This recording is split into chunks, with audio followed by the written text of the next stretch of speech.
From the mountains of central British Columbia to you listening around the world, this, my friends, is Spaced Out Radio.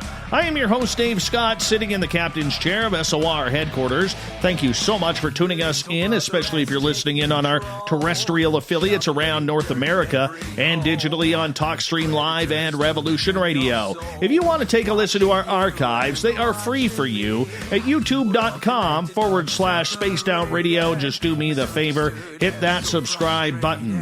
Follow us on Twitter at Spaced Out Radio and on Instagram at Spaced Out Radio Show. Our website is spacedoutradio.com, where we have a plethora of features for you, including rocking out to Bumblefoot and reading up on Captain Shirk's SOR Newswire.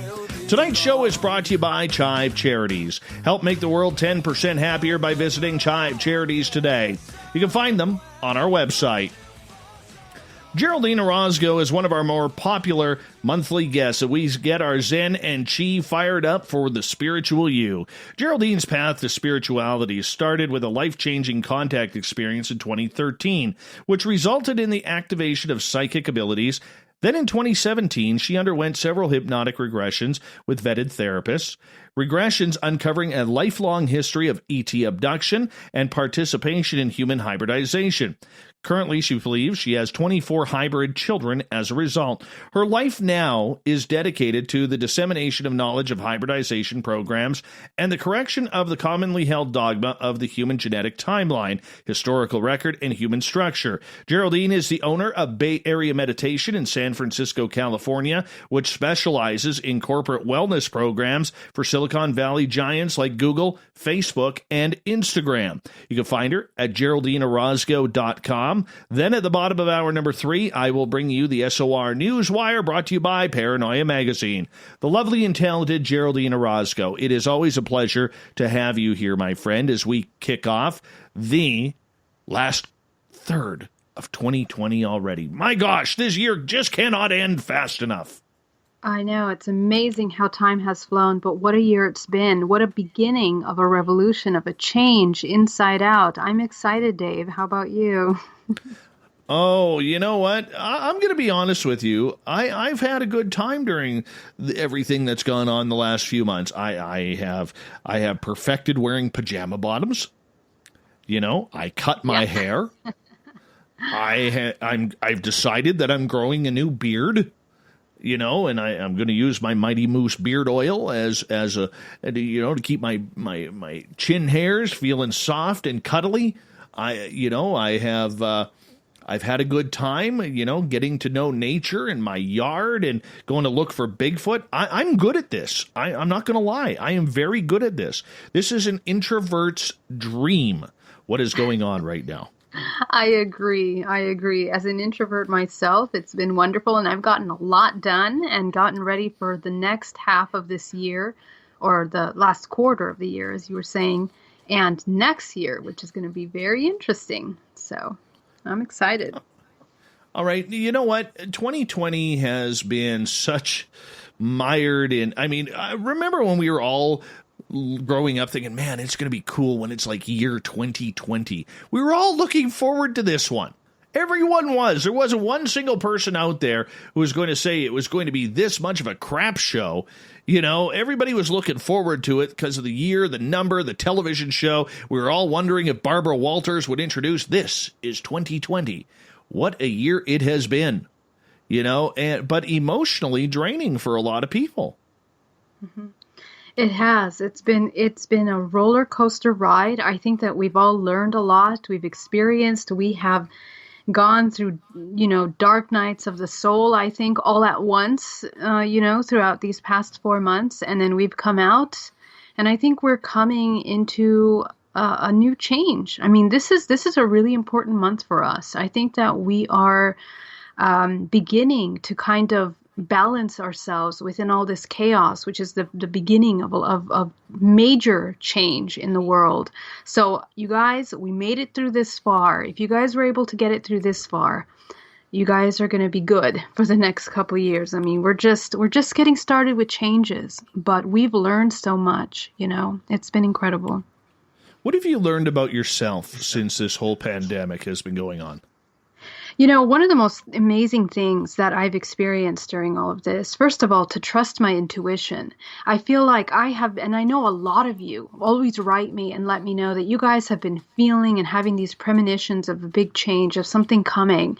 And I know that I have come across the information that we're going to go through major fear manipulation soon. In my hypnosis regression in 2017, that was one of the things that I saw in the regression, is that a huge fear kind of energy is coming into our space in which will manipulate us. And we really did go through that.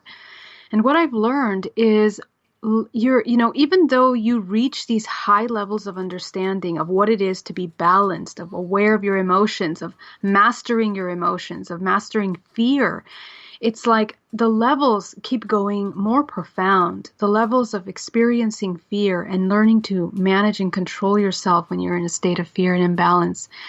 And for me, the past 4 months have been a beautiful demonstration of when I trust my intuition, it really resonates, not only with me, but I connect with people that are in that same resonance. And you can affect change. You can even change timelines.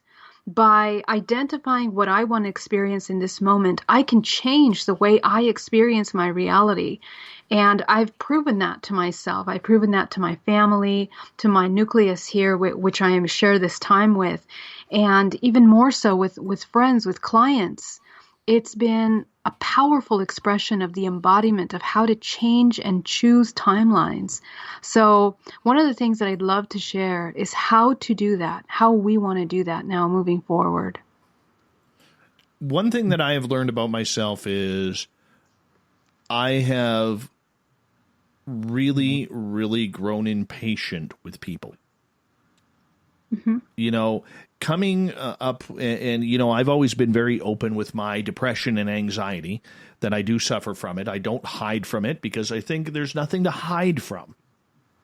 But I can say this, over time, with watching people be so paranoid with living today, paranoid and living out of fear. Look, I'm not a coronavirus denier or COVID denier or anything like that. I know people who have had it. I've watched and talked to my cousin who runs one of the COVID departments in British Columbia, as he's one of the province's top doctors when it comes to disease specialists. Okay. And I talked to him about it. I'm very, very comfortable in saying I don't think this is a conspiracy. I don't think this is anything that is, that is governmental or anything along those lines. As my cousin put it, I can say this. He put it that every now and again throughout history, Mother Nature gets really pissed off at what we're doing to the planet. And I believe that. I think that was the most profound statement I have heard through this entire phenomena. And, but the one thing that I cannot handle is the paranoia of people, everybody being scared, everybody ripping into other people because their beliefs or their thoughts are different. Wear a mask, don't wear a mask. You know what? I don't wear a mask, but I carry a mask with me just in case. So that way I don't, make other people uncomfortable. Do I like it? No. But we're all, this whole disease thing seems to have really brought out a lot of paranoia, a lot of fear, a lot of rage, a lot of anger for no reason. And this is why I'm so happy, Geraldine, to be an introvert. I really am. Mm-hmm. Yeah, and that's a good point that you bring up. I think we've kind of learned to kind of go with the flow in these times. And being in a state of acceptance of others. I feel like we've been moving. We've all been experiencing these shocking things that we're hearing in the media. And it's incredible how we can all be so easily moved or manipulated or told what to do when information is put out, But I think it's important to trust yourself. You trust yourself, Dave, so you feel grounded, you feel true to yourself, and you act that way. And that causes a state of stability in you, trust in yourself and what you're doing. And so that's really important. It's important that we embody that self-trust right now. It very much is, because I think we need to be able to get back to liking people again. And, I'm not going to go down the political road because, number one, I think it just opens up a major can of worms that nobody needs to hear. But I mean, when you look at everything that's happening politically in the United States where you are, in Canada where I am, when you look at the way that this pandemic has really, cost people a lot, not only financially. For some, they've lost their jobs. There's other businesses around that have been shutting down, that have been running, steadily for decades, and they're no longer there. I mean, people are scared. People don't know what to think anymore, who to trust anymore. Can you trust the media? I don't know. And I can understand where it's happening, but how do we start to like people again? And that's one of the effects that was, I believe, a part of all of this. A part of this. How do you get people to be afraid of each other, of one another, and to separate and want to isolate is by, putting out something like this. But not to say that, what we went through wasn't really what was happening. Obviously, there's a certain virus that's out, and we do have to be careful. But at the same time, we look at the aspect of ourselves psychologically, what we went through, and there's going to be a lot of recovery. There's going to be a lot of recovery that's required now, because a lot of people have now undergone really high stress situations. People that, like introverts, like you and me, that already like to be isolated. Now, when we're told that it's not safe to go out, a lot of people are going to be feeling even more unsafe, and they're going to want to continue these kinds of patterns of self-protection, self-preservation. So, the question is, did we like other people to begin with, before we started this? I think that what this time has shown us is that there's a lot of division.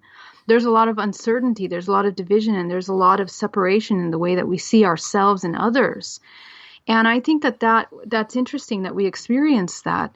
But now, more than ever, it's a time to change that perception, because as you can see, as we see clearly what's been demonstrated in the world, separation and isolating yourself and going into a concept of division with one another, in whether it's our concepts, our belief systems, whatever it is, causes more suffering than healing, and it's less productive for our whole picture and what we want to accomplish here.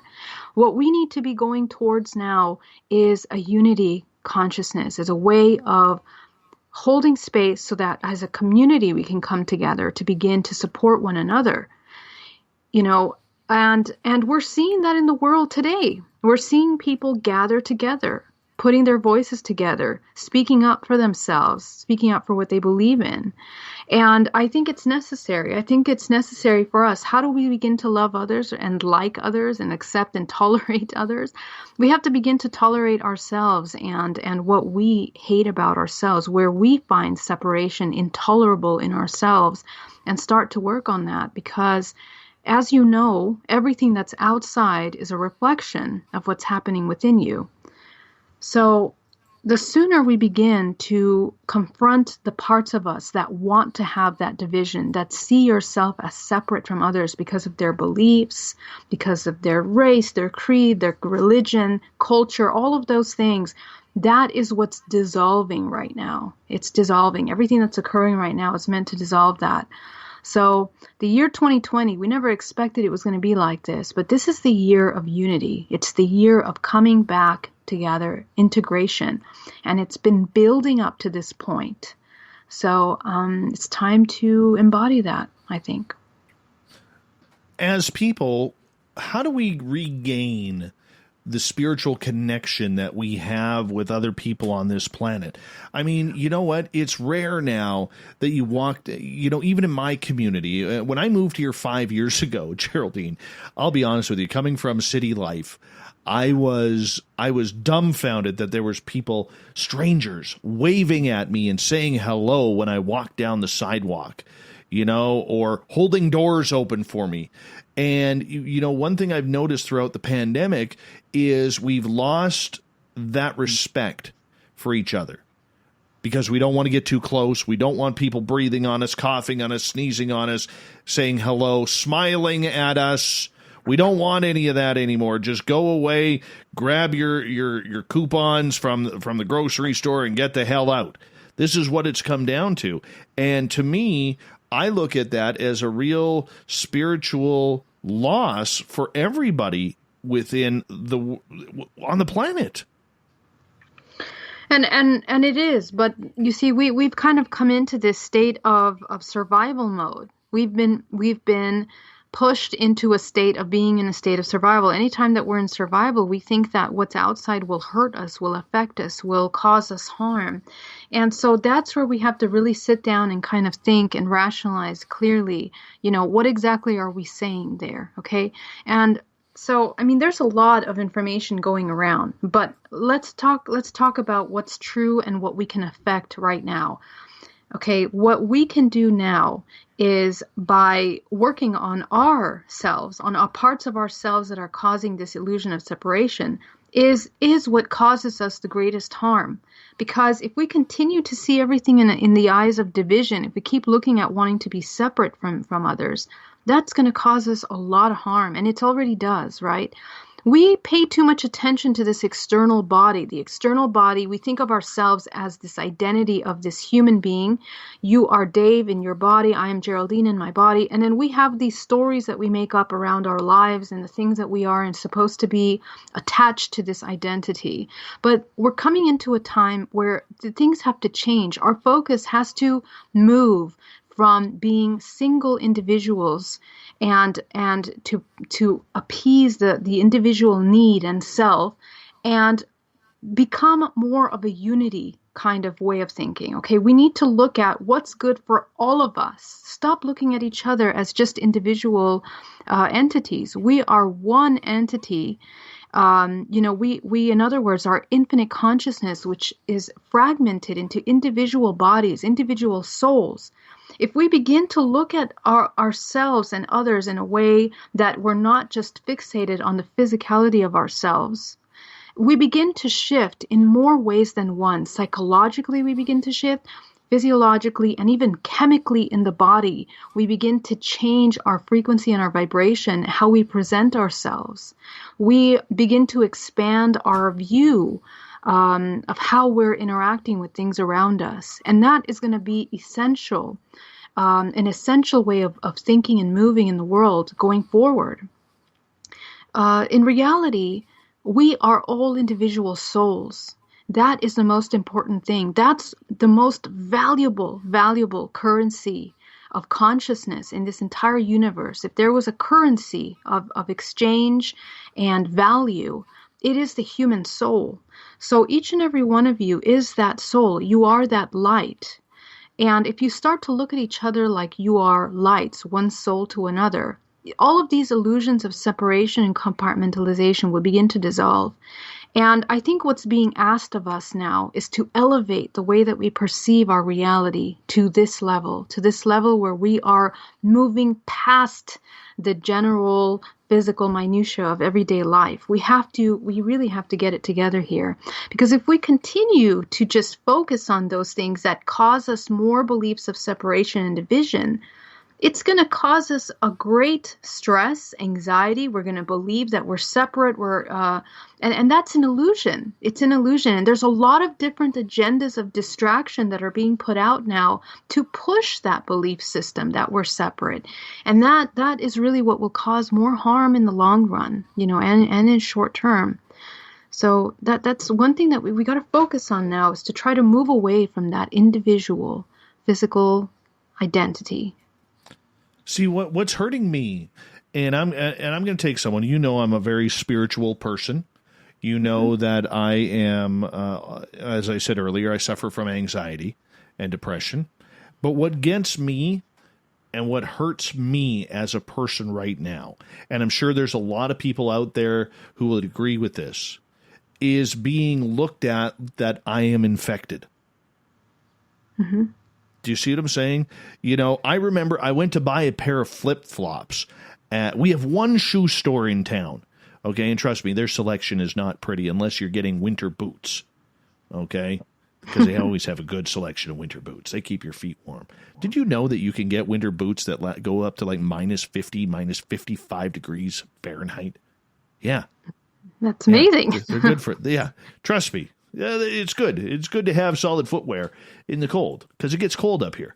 But none. That's not the point that I'm getting at. Okay, I go in to buy a pair of flip flops, and I get serviced by a lady who is so paranoid that even if I twitched to go in her direction, she was literally jumping 3 steps back.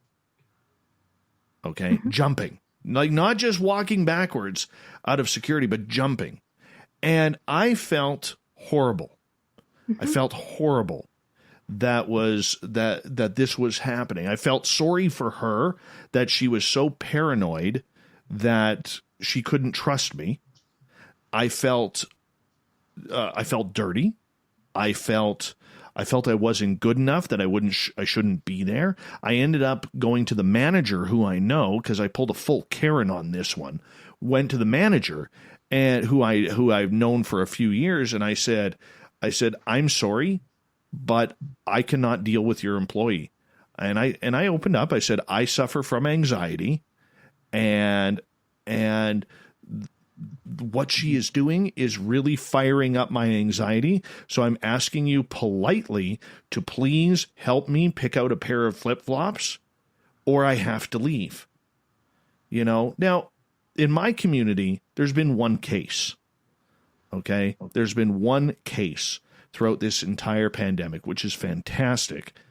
Okay. But and I know there's cities and communities that have been rocked by this, okay? But in my town, you know, not a lot of people wear masks, okay? Because we don't like the outsiders coming in here. We don't like the outsiders. You know, them city folk are bad news when they come around here. But, you know, we only got about 30 seconds left. But I'll be honest with you, like, rounding out this elongated story here, you know, I felt like I was beneath people, okay, because I was being projected as potentially being infected, and that bothered me. Yep. Yeah, and I feel for you, Dave, because I've experienced the same thing, and so this is exactly what I'm saying. Like, we need to, in this moment, we need to set the example for how to embody this new human. The new human is a person that is, loves themselves and embodies self-awareness on such a level that will hold space, Dave. And I understand we are all going through these moments of uncertainty, and it's unfortunate to experience such a reaction. But we Geraldine, hold that thought. We're going to continue this because it's important for us to have this conversation on the Spiritual You with Geraldine Orozco from BayAreaMeditation.com. We continue right after this on Spaced Out Radio.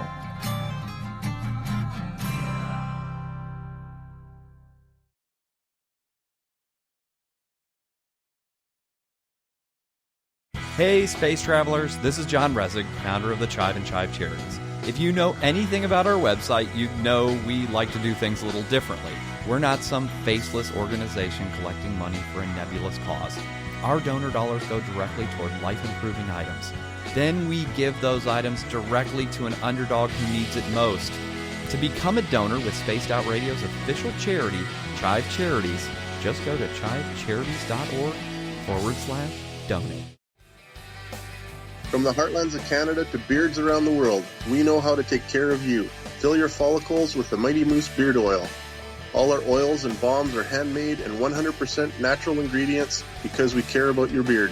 And hey, use the promo code SOR2019 and get your Mighty Moose Beard Oil today. You can check us out on our website, mightymoosebeard.com.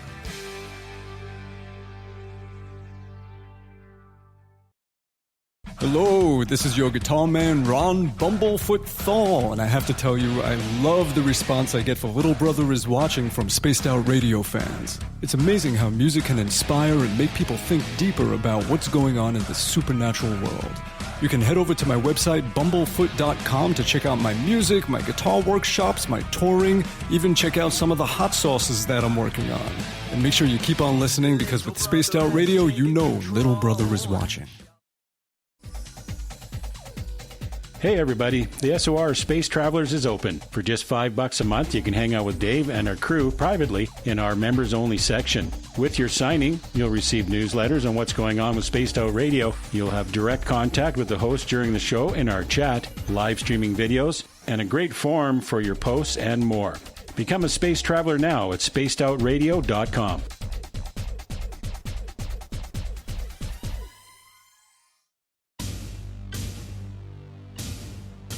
You wanted new SOR gear, and now you can have it. The SOR Vault is fully stocked with t-shirts, hats, hoodies, mugs, and everything in between, with great logos for you to choose from. So head on over to spacedoutradio.com, click on the SOR Vault, and go shopping. Pricing is quite affordable, and you can look good representing your favorite show. So go to our website and pick up your new SOR wear at the SOR Vault today. If you like it hot, real hot, then heat up your meals with Bumblefoot hot sauce. Get your Bumblefoot hot sauce today. The sauce, Bumblelicious, and the 4 million Scoville unit We're going in hot, real hot, coming out even hotter. Keep the milk nearby and tantalize your taste buds tonight. Bumblefoot hot sauce, available now at kajans.com. Cold drinks, great food, and the best music in Vancouver. The Moose Vancouver is the place to be, open until 2 a.m. nightly. Everything on the menu starts at just $6.95. Who serves food that cheap anymore? At the Moose, you'll never know who you'll run into. Rock stars, actors, athletes. It's the place everyone wants to be. So join us at the Moose Vancouver, the official party bar of Spaced Out Radio. Hello, Space Travelers. It's me again, Carl. Don't forget to join the Space Travelers Club for just $5 a month and follow Spaced Out Radio on Twitter at Spaced Out Radio. Our Instagram, Dave Scott SOR. Our Facebook page is Spaced Out Radio Show. Our archives are free at youtube.com/Spaced Out Radio. Come woo it up with Spaced Out Radio today. Bye!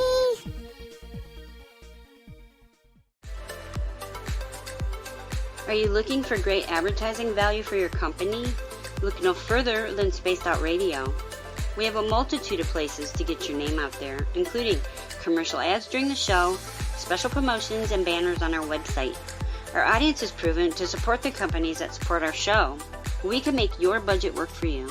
So for more information, please contact us at sales@spacedoutradio.com. At spacedoutradio.com, we are keeping you up to date on all the news with the SOR Newswire. Captain Shirk leads the team that is bringing you the news of the day and exclusive stories on everything paranormal and supernatural. It's free to read, it's updated daily, and it's right there for you. The SOR Newswire is a one-stop shop for the news of the day. Check it out at spacedoutradio.com today. We're taking Sunday nights out of this world on Spaced Out Radio. This is Michael W. Hall, also known as the Paranormal Lawyer. Together, we're going to go on an exciting journey into the unknown. I'm going to bring you some of the best interviews in the paranormal and supernatural to start your new week off on a freaky note. So tune in to Spaced Out Sundays with me, Michael W. Hall, only on spacedoutradio.com.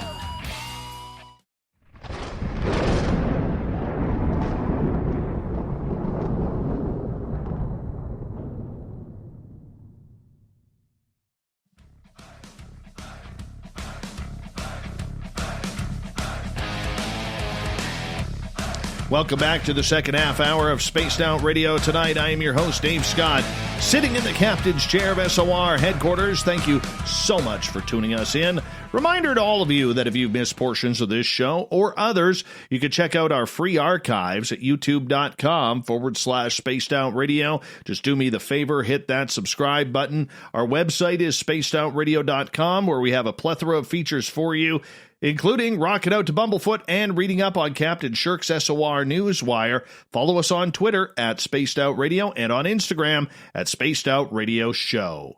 Tonight, we are talking with Geraldine Orozco and the Spiritual You. Geraldine joins us at the beginning of each month to talk about everything from spirituality and consciousness all the way to ET contact. And right before the break, we were talking about, the way we are spiritually right now, because as a society, I think we're drained. We are drained. We want 2020 to be over. We need a fresh start to a brand new year. Geraldine, welcome back. Thank you so much. Happy to be here. So we've just kicked off a brand new month here, the month of September, the final third of 2020. We're in the home stretch to getting this son of a gun done, okay? And, this is something where I think people are like, oh, Lordy, thank you, it's almost over. One third to go. You wanted to talk about September and the energy that surrounds a brand new month. Yeah, so one thing that I really want to highlight for this month is that, our bodies are going to be experiencing physically more symptoms, and it's a matter of integrating the energies that we're experiencing here universally. One of the things that we're kind of coming into is that any kind of physical changes or anything that we're not doing to support our physical body, we're going to really feel it this month. So take special precaution, take attention, take time out to really support your physical body.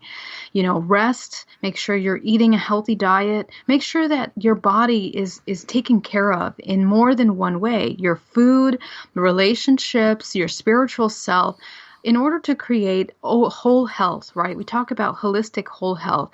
There are many aspects of the physical body and the non-physical body that have to be addressed.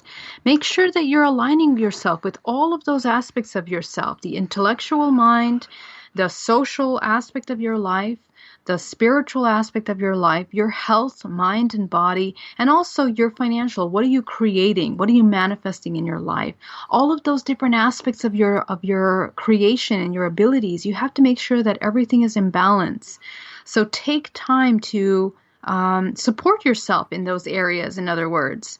So this month, it's going to be very apparent that any time that we're not getting enough rest or any time that we're out of balance emotionally, it's going to start affecting the body. You're going to feel it as blockages physically. This can even turn into pain or, minor imbalances or something that even feels like symptoms of a cold or a flu sometimes. This is an adjustment of the body because we have been energetically moving through heavy, heavy amounts of change all around us. The body has been under a lot of stress for a couple months. And so, as you know, anytime that we start to feel out of balance, that's when the body starts to feel it. So take the precautions necessary. Make sure you're taking vitamins, sleep, eating, drinking lots of water, and taking time to silence that mind so that you can begin to listen and have that dialogue between the mind-body connection. That's really important right now. So that's one of the things that I want to focus on. The next part is in the spiritual realm, when you are connecting more with yourself in meditation, notice messages that come through, okay? And it's important to dedicate time because a lot of times we tend to speak out before we think. We act before we think. These are things that we have to start to kind of monitor because a lot of cause and effect is reactionary, right? A lot of the times, we are not even aware of why we're responding to things the way we respond. We just react automatically. And all of those automatic reactions are a product of past experiences, past trauma, fears, anxieties. And so when we start getting into those dialogues and those patterns of behavior, they cause more problems in our life, suffering not just to ourselves in the long term, but to others as well. So be cautious of that. Be mindful. Right now on the internet, everyone feels like it's a free-for-all. They can say whatever they want and express themselves in every way, but there is a fine line between a freedom of speaking your mind and speaking mindfully, cautiously, and with awareness. So that's going to be really important coming into this month because what's happening is a lot of people are expressing themselves in a way that is kind of boundless in a sense. We're freedom of speech is a hot topic right now. So as we're going through this transition where we are really in a time where a lot of things are being censored online, in social media, in the media itself, things are being very censored and we're being in a way limited in what we can speak. So we're kind of experiencing this collective rebalancing of what it means to have a freedom of speech. What does it mean when you do have that freedom? Where are you investing your intention, and what are you creating with the things that you're saying? It's important that when you speak mindfully, and you're aware of how it can affect others. In the next couple of months, as we rebalance our ability to communicate more clearly, we want to try to communicate from a place that is intuitive and that is very connected to what's real, not just for ourselves, but what is necessary for the collective well-being. We have to pull out, as I was saying earlier, from that very individualistic way of looking at things, and come into a more collective, more holistic, more wholesome way of looking and sharing these experiences with one another. So if we can try to kind of move into this awareness, this conscious awareness and state of being, it would be beneficial for not just ourselves and how we create dialogues with one another, but also, what we're sharing in the world will hopefully be more mindful and coming from a place of more integrated truth. That's going to be important. Okay, so with that, and we look at everything that has happened. A lot of people are still living minute by minute. The big scare right now for a lot of people, especially with COVID, is the fact that we are, potentially going to see a second run of this as we get into flu season, which could fire things back up, which could lead to another lockdown of sorts. Now, I'm not saying it's going to happen, so please don't go running to the store and grabbing all the toilet paper again and Metamucil. Not saying that. What I'm saying is, that there is the fact that this is weighing on a lot of people. A lot of people haven't been able to let go because they're scared for their families. They're scared for their health, maybe their parents' health, maybe their own immune systems. They're scared to go outside because of what's happening politically right now. People are locking down and afraid to even express opinion on social media because of the attacks that happen there. At what point do we stop taking virtual punches to the stomachs and faces and stand up for ourselves the way we're supposed to? Mm-hmm. I think that time is now, Dave, because But the thing is this, we won't be able to respond to these things if we are not balanced in our opinion and in our intention. Otherwise, we're just going to be responding and reacting to things in the same way that, the imbalance of these things are. I mean, what's happening here is there's an imbalance, right? In order for things to be healthy, vibrant, and creative, we need to rebalance these aspects of ourselves. We've come into the wounded masculine energy, which is always very aggressive, very dominating, very controlling. That's what we're experiencing right now. It's like the wounded masculine expression of control systems that are occurring in the world. And usually the wounded masculine will respond in this way when it's in a state of fear, when it feels unsafe. So how do you rebalance that? Within us, we first have to rebalance that kind of polarity within us. Okay, when we respond in a way that's aggressive and controlling and coming from a place of wounding and pain and fear, it's always going to respond back to us, and we're also going to be in resonance with that same exact behavior and expression and energy. So we want to shift that. We have to come into balance in a place where we are expressing ourselves from this balanced self instead of coming from a place of imbalance. So what does that mean? Our bodies, we contain the feminine and masculine aspect of ourselves. Both men and women have both polarities within. When we have a wounded feminine within us, we are acting from a place of, deception. We are cheating. We are not being honest. We are hiding. We are manipulating. We are trying to change things in dishonest ways, for example.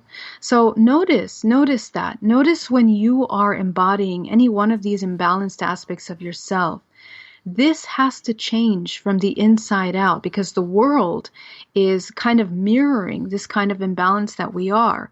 All of these things that are occurring in the world right now are here to highlight where the imbalance lies. The imbalance is in the way that we see ourselves and the world that we live in. They are in the systems of control and in society. They are in our education. They are in many different areas in our lives. Even the financial systems, the political aspect of our reality is totally out of balance. So when this imbalance happens, we got to go through some turbulent times, which is we're just at the beginning of that. Okay, so experiencing all of this turbulence right now is really a wake-up call for us to understand how to define what is real. What does it mean to be balanced?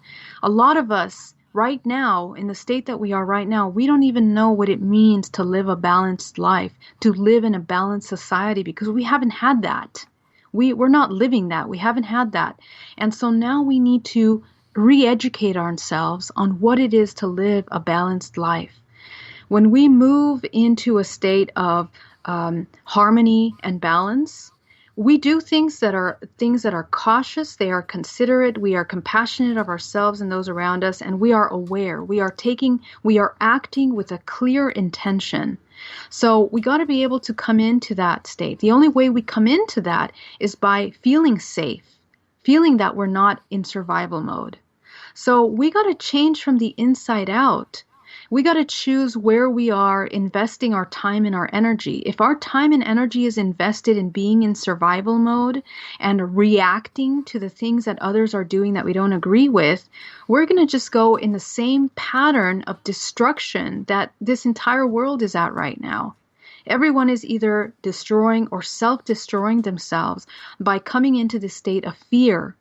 And the fact of the matter is that even though there are a lot of terrible things that are happening in the world right now that we don't agree with right now, this is a time of transitioning. It's a time of healing. And in order to heal something, all of that infection, all of that pus, in other words, has to come out in order to be purified, to clean, to rebalance the imbalance that's occurring in the world right now.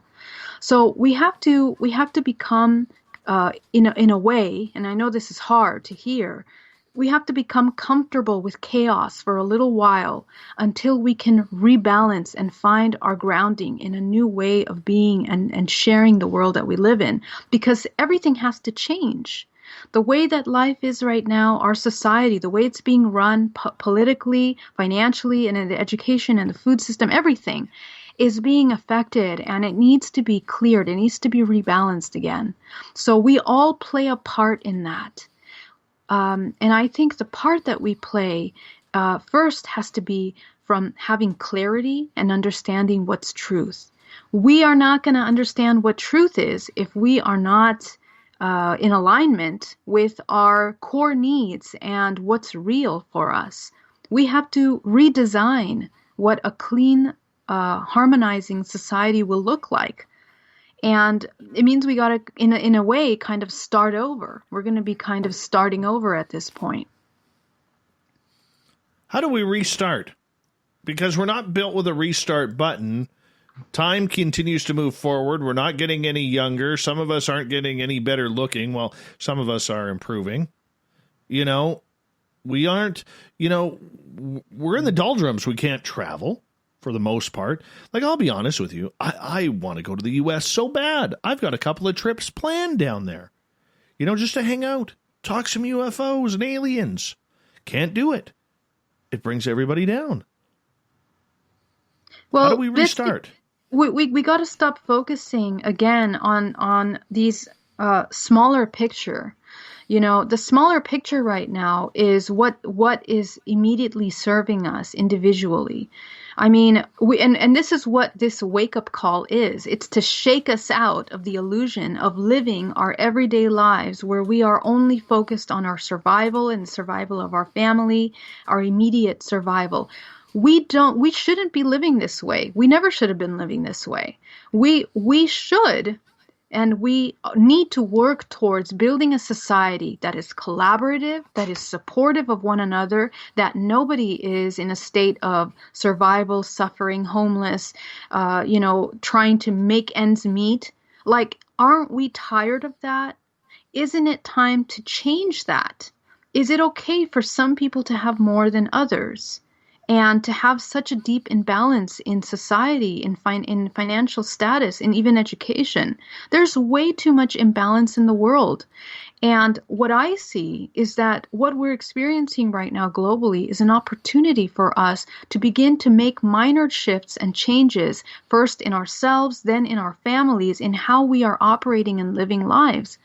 I mean, I was just hearing about some complaints in some parents that were saying that they were made to sign waivers with their children in homeschooling, that were unable to, the parents cannot interfere or interrupt in the child's tutoring, for example.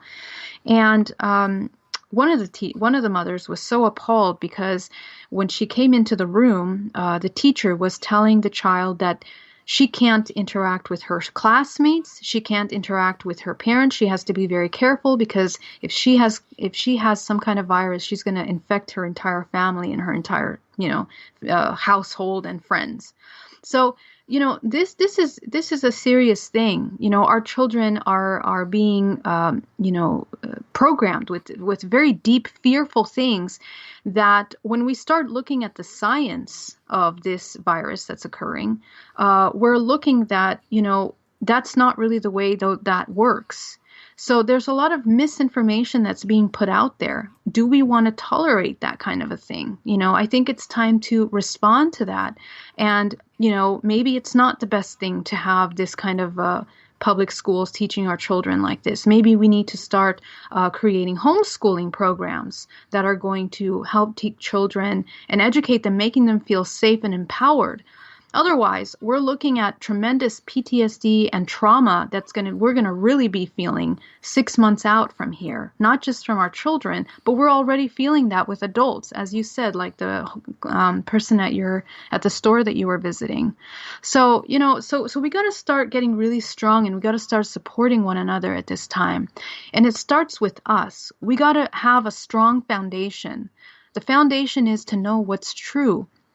How are you going to know what's true is by, tapping in with your own intuition and listening to what your gut feeling is telling you about what's happening around here. A lot of us, we know that things have to change, and we're afraid to make that step. We're afraid to make hard choices and to take those choices, that things have to slowly, we're no longer have to be in a state of comfort the way that we were. Our comfort zones from before, they're going to have to change now. And we're going into a state in which we are moving into a more collective. We have to support one another. So that's one thing that's going to have to be changing pretty soon, Dave. Chris is asking, how do we build up trust again? Trust begins with you. If you don't trust yourself, you cannot trust another person. And this is something that we got to work on, because in our family, in our own nucleus, in our own family, do we trust our partners? Do we trust our children? Do we trust our own parents? Do we trust our colleagues, our friends? There's so much that we need to re-educate ourselves in terms of how to hold space to have trust. Trust means, the thing is that a lot of times we tend to externalize these needs. Why do you need trust? You need trust because you feel insecure about the things that are occurring right now in your life, and you feel that you need to be able to depend on someone else. Well, the fact of the matter is that we are interdependent, whether we like it or not. We are designed to be one organism of consciousness, but we're not acting that way. We are acting as if we are individual, and when we don't get what is required to help us survive or to meet our needs, we need to ask for someone else to help us meet those needs. So our whole concept of trust has to change. First, we have to be able to understand that we are our only source of all the most important things that we need: our love, our balance, our foundation, our understanding, our truth, our intuitive self, all of that has to be integrated first within us. And when you become this completely integrated self, you no longer require needing from the other person this kind of emotional support that we are so desperately needing right now. Okay, that's something that's important, and we all have the individual power to embody that kind of self-awareness and empowerment. And that might sound very, very hard to hear. A lot of us were like, what do you mean? I should be able to depend on others. But do you want to depend on someone that it also feels afraid of themselves or also feels insecure of themselves and the world they live in? If the thing is, we are all kind of incomplete human beings. As a matter of fact, one of the things that I notice after going through my spiritual awakening is that in reality, the majority of us are children that have not been nurtured and developed and loved. All of us end up being humans that are heavily damaged. We're all incomplete. We're all feeling that we are not whole selves. So we have to do the homework to help us come into a state of whole self, to know that we are the providers of our own protection. We are we can provide for us financially, emotionally, in all areas of our lives. It has to start with us. So we got to start taking responsibility with that part of ourselves that needs to be a beacon of light for those around you. We can't go around hoping to get our needs met by others outside anymore. And as contrary as that might seem, this is how we create unity consciousness. Because once you can meet your needs, you have now learned how to meet and how to collaborate and how to even identify the needs of others because you're aware of your own needs.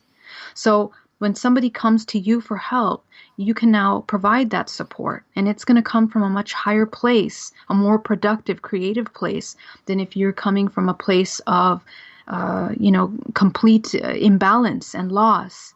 So this completely changes, the way that we look at humanity, and what we've been taught in our society is oftentimes an inversion of these truths, right?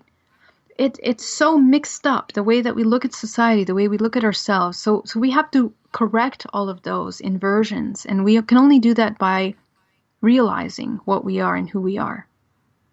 Very true. Geraldine, I'm going to get you to hold on right there as we are going to go to break at the top of the hour. When we come back, we're going to get into a little bit of alien experiences.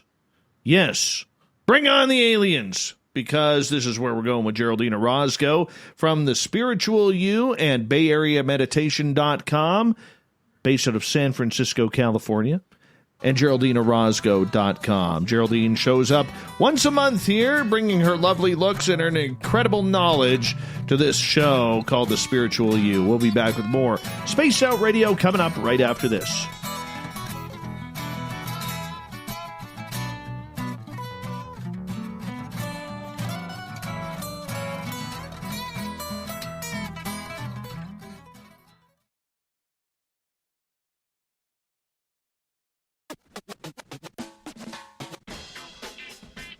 The SOR Vault is open for business, and do we have some cool swag for you to pick up? All you have to do is head over to our website and click on the SOR Vault. You have a variety of cool logos to choose from, and put them on anything you want. T-shirts, hoodies, hats, coffee mugs, you name it, we can get it to you.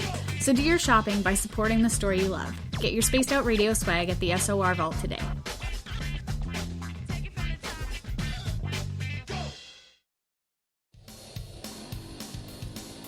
We all know on Spaced Out Radio we love a good beard and mustache, so why not take care of your facial hair with Mighty Moose Beard Oil? Made in Canada, we're taking care of beards and stashes around the world. We use 100% natural ingredients with our oils and balms to make your whiskers feel silky smooth. Use promo code SOR2019 at MightyMooseBeard.com today.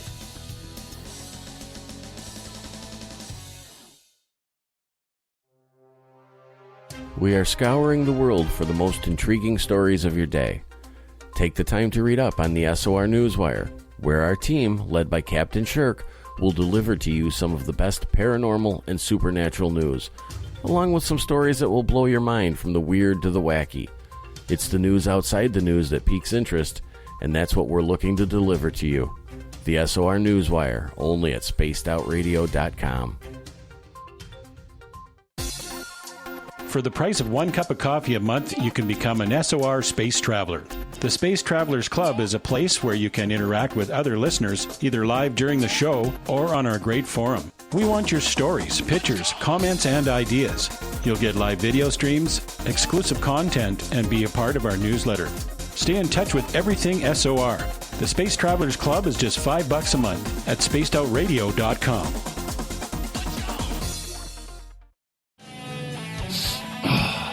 I'm feeling a little spicy tonight. What to do? What to do? Why not get Bumblefuck? 4 million Scoville units of pure hard rock. Bumblefoot hot sauces come in 3 flavors. The burning Bumble. Tone it down a bit with Bumblicious and throw the sauce on everything. Spice it up. Bumble me, baby. Bumblefoot hot sauce. Get it today at kajans.com. Hi there, this is the paranormal lawyer Michael W. Hall. I'd like to invite you to listen in each Sunday night where we're going to open up your eyes to everything strange and paranormal. I will be hosting some great guests with topics that affect us all, such as UFOs, ghosts, and everything paranormal. Let's learn together on Spaced Out Radio Sunday with myself, Michael W. Hall, the paranormal lawyer at spacedoutradio.com. Are you intrigued by Paranormal Talk Radio? You'll love the new Paranormal Radio app from TalkStream Live.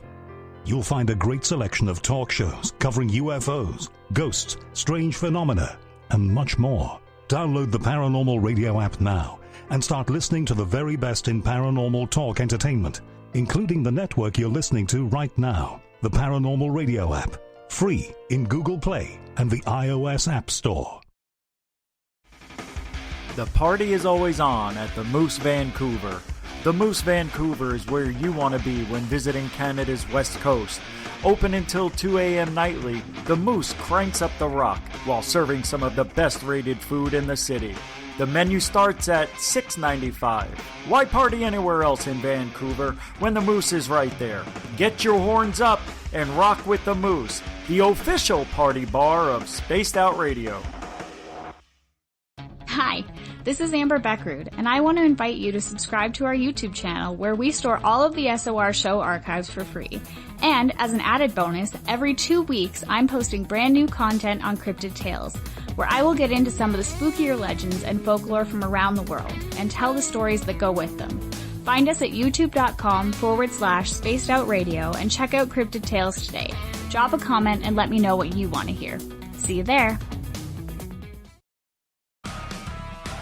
Get your horns up with me on Spaced Out Radio. This is Ron Bumblefoot Thal. Come tune in to SOR where you can hear me rock out with Little Brother Is Watching, the official theme song of Spaced Out Radio. And then come on over to bumblefoot.com where you can find out about my tour schedule, my music, and everything else. Bumblefoot.com keeps you up to date on what I'm doing and the best way to stay in touch with my music and music camps. Sign up for my newsletter at bumblefoot.com and remember, Little Brother Is Watching. Hello, Space Travelers. It's me again, Carl. Don't forget to join the Space Travelers Club for just $5 a month and follow Spaced Out Radio on Twitter at Spaced Out Radio. Our Instagram, Dave Scott SOR. Our Facebook page is Spaced Out Radio Show. Our archives are free at youtube.com/Spaced Out Radio. Come woo it up with Spaced Out Radio today. Bye! Hey, Space Travelers, this is John Resig, founder of the Chive and Chive Charities. If you know anything about our website, you know we like to do things a little differently. We're not some faceless organization collecting money for a nebulous cause. Our donor dollars go directly toward life-improving items. Then we give those items directly to an underdog who needs it most. To become a donor with Spaced Out Radio's official charity, Chive Charities, just go to chivecharities.org/donate. Are you an experiencer of something strange that can't be explained? Do you want help finding out what's going on? I'm Ryan Stacy, head of the Experiencer Support Association, otherwise known as TESSA. We've teamed up with Spaced Out Radio to investigate cases filled out in the SOR Sightlines report. We are independent and there's no cost to what we do. All we need is your experience. Let's find out what's happening together on the SOR Sightlines report. You're listening to Spaced Out Radio with Dave Scott. Follow Dave on Twitter at Spaced Out Radio and on Facebook Spaced Out Radio Show. Thanks for tuning us in tonight on Spaced Out Radio. We're kicking off hour number 2. I am your host, Dave Scott. Appreciate each and every one of you tuning us in, especially those listening in on our terrestrial affiliates around North America and digitally on Revolution Radio and TalkStream Live. All of our archives are free at youtube.com/Spaced Out Radio. Just do old Davey the favor, hit that subscribe button. The Desert Clam has set the password for tonight in the SOR Space Travelers Club. I don't even know how to pronounce this one, just to be honest. I really don't. Dolichocephalic. Dolichocephalic is your password. Use it wisely, Space Travelers, as the Clam sets the password each and every night right here on Spaced Out Radio. Our website is spacedoutradio.com, where we have a plethora of features for you, including rocking out to Bumblefoot and reading up on Captain Shirk's SOR Newswire. Follow us on Twitter at Spaced Out Radio and on Instagram at Spaced Out Radio Show. Tonight we talk with Geraldine Orozco from BayAreaMeditation.com, based out of San Francisco, California, where we talk everything from the spiritual side of life to extraterrestrial contact. Her website, GeraldineOrozco.com, as well, really gets in depth with this topic and these mediums that we are dealing with on a daily basis. Geraldine, welcome back. Thank you for having me. Thank you so much. Oh, okay. Well, we're glad you're here. We are. Thank you for coming on in again. Thank you. All right, Geraldine, we're going to get right into it because, the one thing that I have noticed over the past couple of months, as we have watched the government really start to announce that they are looking into unidentified aerial phenomena. And I've been asking this question a lot recently to a lot of the experts that I know, Melinda Leslie, Lorian Fenton, Grant Cameron, just to name a few. And the one thing that is becoming a little worrisome for many people who've researched this field for decades is the fact that, in this whole new public persona of UFOs, UAPs, whatever you want to call them, we're not allowed to mention aliens. That's almost a taboo subject, which means if we can't mention aliens and that UFOs or UAPs have nothing to do with extraterrestrial phenomena, or whether or not any type of contact is real, that means the experiencers and those who have come out over the years and have been brave enough to share their stories publicly, and for the majority of those out there who have suffered through a lot of ridicule over the years because of this study, they don't know where to turn. They're almost like the forgotten souls of ufology. How do you feel about that?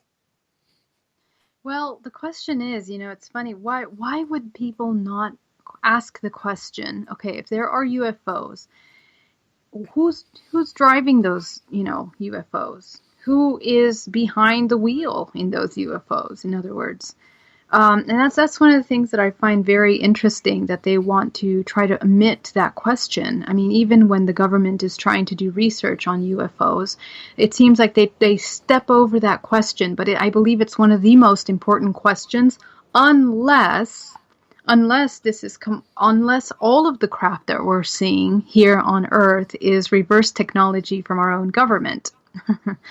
So to me, I find it very amusing. I think that the question should be, and more time and effort should be focused on the research behind, the phenomena, the actual extraterrestrial research, the contact. Is there a possibility that this entire subject may be pushed to the back burner once again, where, it's taboo to say that you've had ET contact, that you've been in contact with aliens, that you've been abducted? Because I think a lot of people are starting to feel that way when we're not allowed to technically suggest that aliens are here?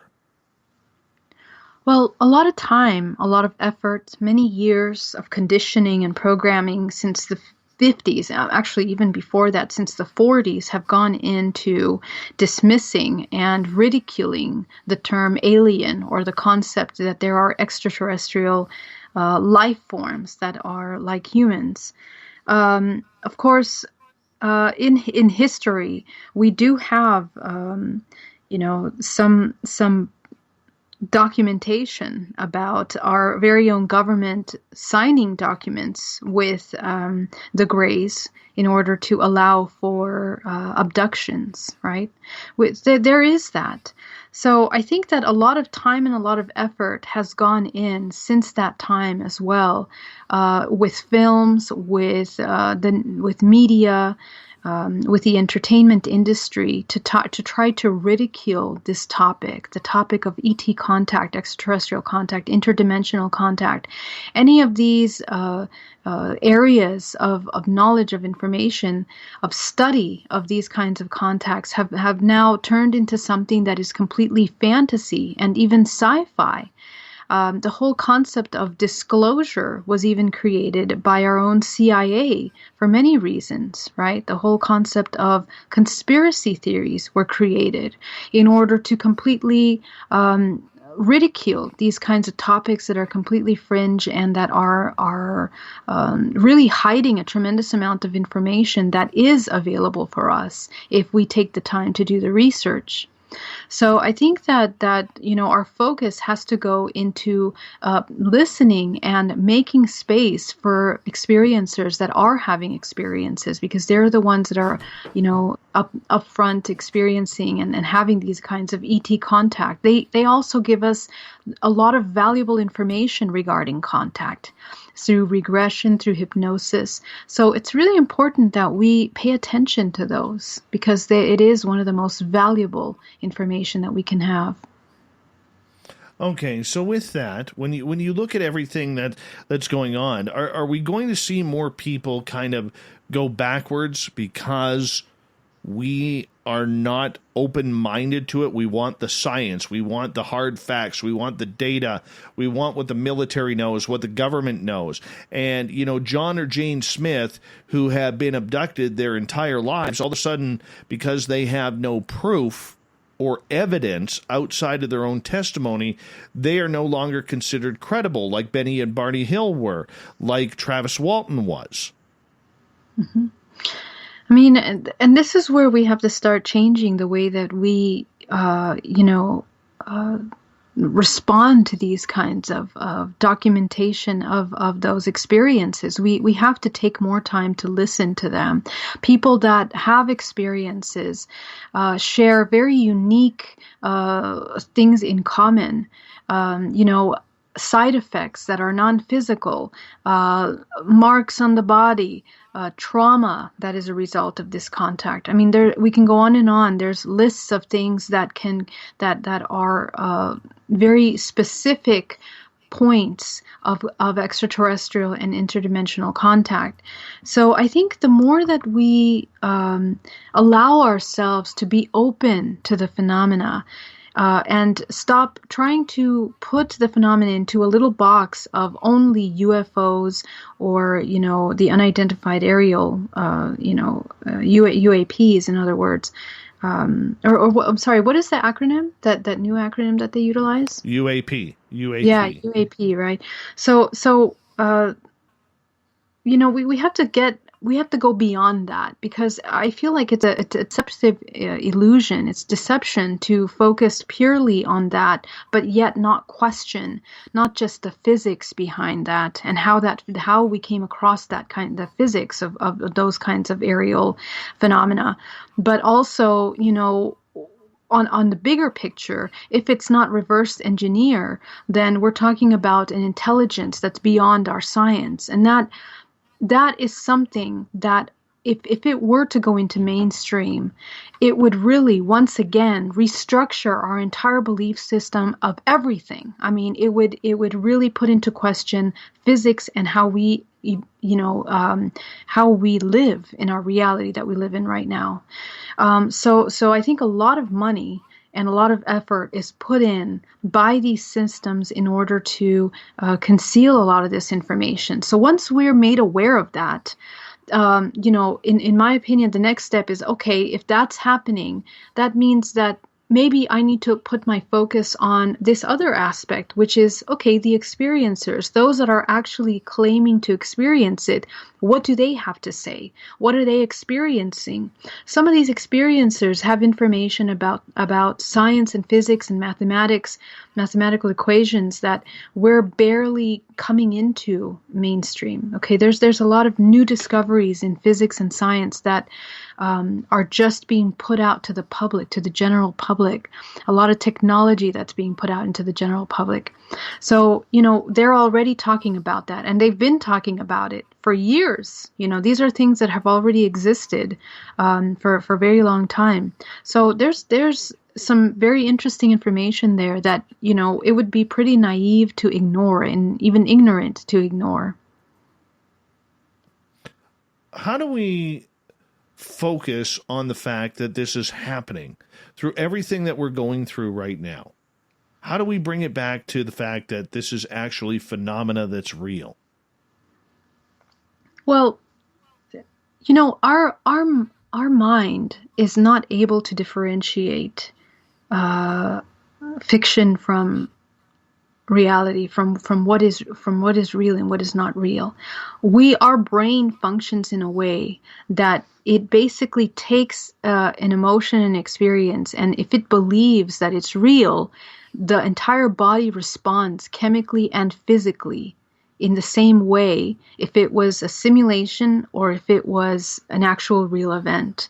So I think, once you kind of look at that, you can kind of stop yourself and be like, okay, well, where is my judgment coming from, or where do my beliefs come from?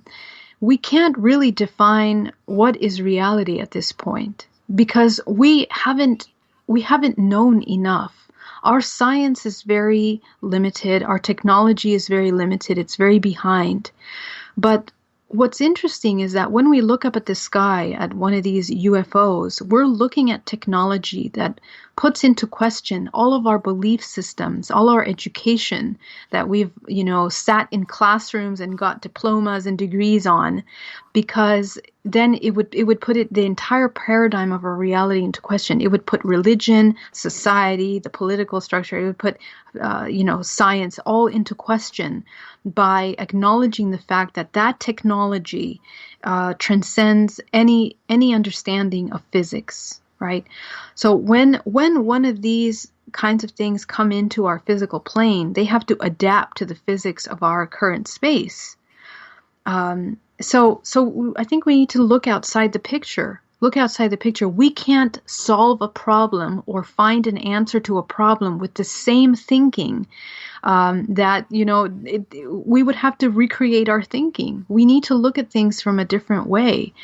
And this kind of phenomena is really an invitation to begin to look outside the box of what we see as reality. We are multidimensional beings. We know that because we have 5 senses, and those 5 senses, we actually have 6 senses, right? Our intuition as well is a sense that we have to learn to develop. When we learn that we have the ability of communicating and expressing with one another in more ways than one, we have a very physical, or should I say, a very experiential way of experiencing the non-physical. The human body is mostly non-physical. Only a very small percentage of the physical body is this physical little body that we live in, right? The rest of it, we communicate with one another, non-physical. I can sense emotions. You can intuitively pick up things about me. You can see things. You can even hear things that will give you communication that is non-physical. So, and it's also non-visual sometimes, right? So we become aware of our multidimensionality, and if we place that model to how we're looking at the things in the world around us, everything around us is also not just what we see at face value. So it's an invitation to go beyond this way of looking at reality from a very linear perspective. And, we question reality. We have to define reality now in a different way. But what is reality? When it comes to having extraterrestrial contact, reality is thrown out the window the minute it happens. I mean, everybody who has experienced this phenomena, you, me, many, many others out there, we had our whole reality shift, Geraldine, when this happened. I look at the person I was before being in the forest with Samantha Mowat, staring at an extraterrestrial in the middle of the afternoon in the forest. And my life changed right there. I felt it change. And right. I don't know what my reality is. I mean, I should not be doing this show. I should be, literally watching NHL playoffs, trying to stay up to date on what every team is doing and what's happening there. I should be, worried about sharpening the blades on my lawnmower and wondering what I'm going to buy next because I'm just having way too much fun in life. And then reality changes. Well, I mean, that's just the thing. That's why I was saying, I mean, our entire reality goes into question when we come into these topics. And the thing is, we don't know what's real. Even if you spend your entire life studying every possibility, we're going to realize that there are many possible ways to look at something. There are many perspectives. You would have to study all of these perspectives, all of these possibilities in order to understand what is really real. Because even our science is not it's showing us what is, possible, but there is still so much we don't know.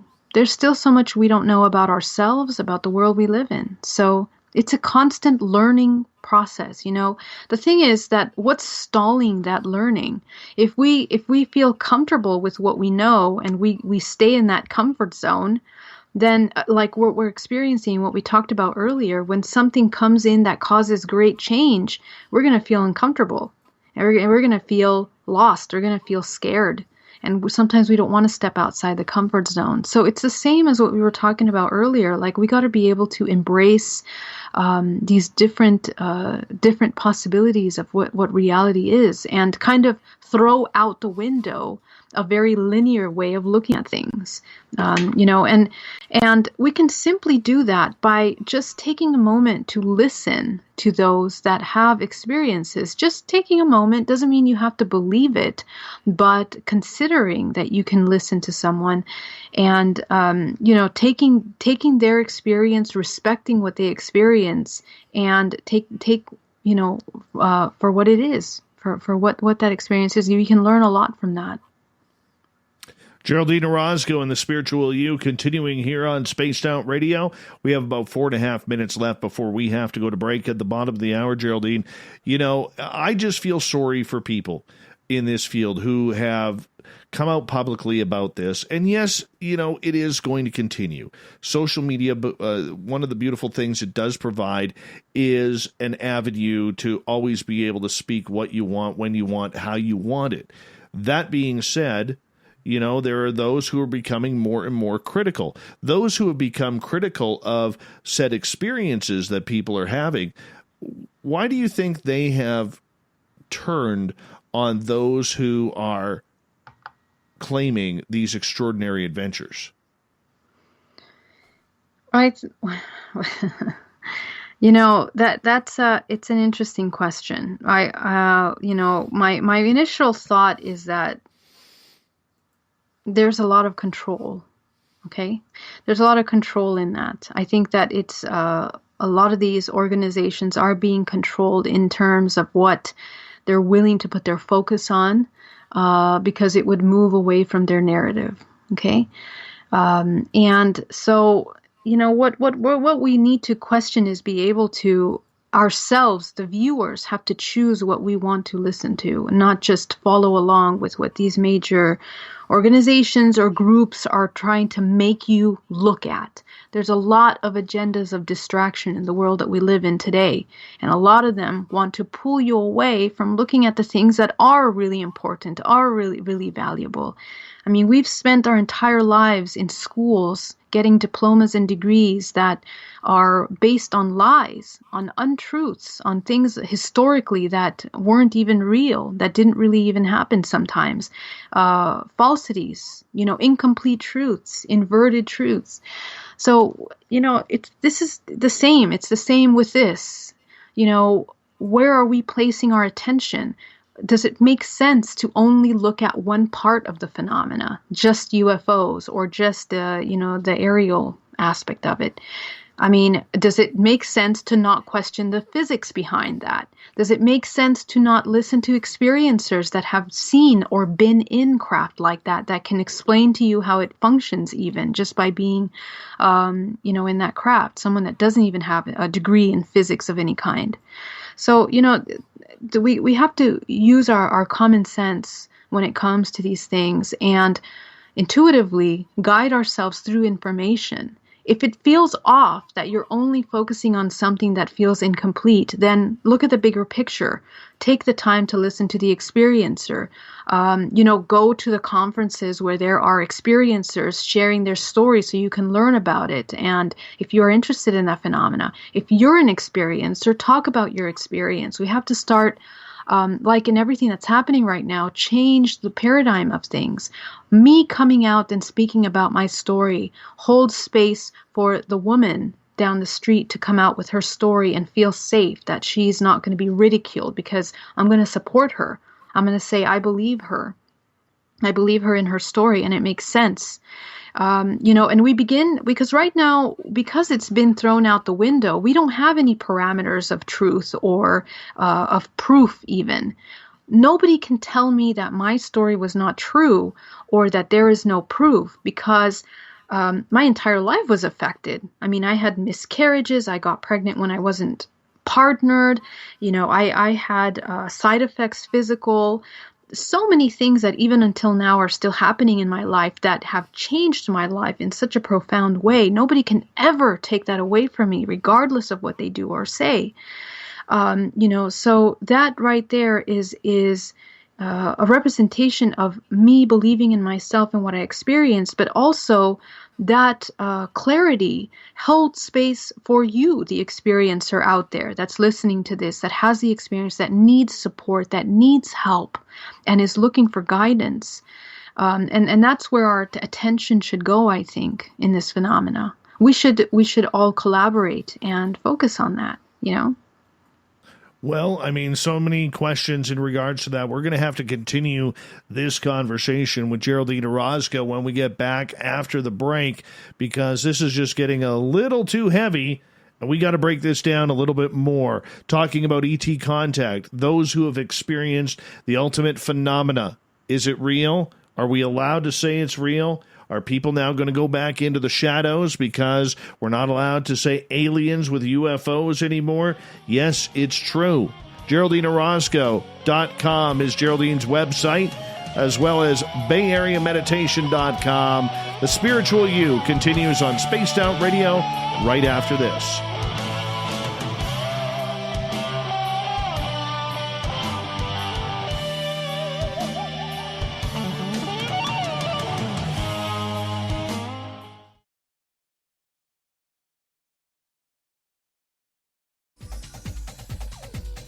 Hey everybody, the SOR Space Travelers is open. For just $5 a month, you can hang out with Dave and our crew privately in our members-only section. With your signing, you'll receive newsletters on what's going on with Spaced Out Radio. You'll have direct contact with the host during the show in our chat, live streaming videos, and a great forum for your posts and more. Become a space traveler now at spacedoutradio.com.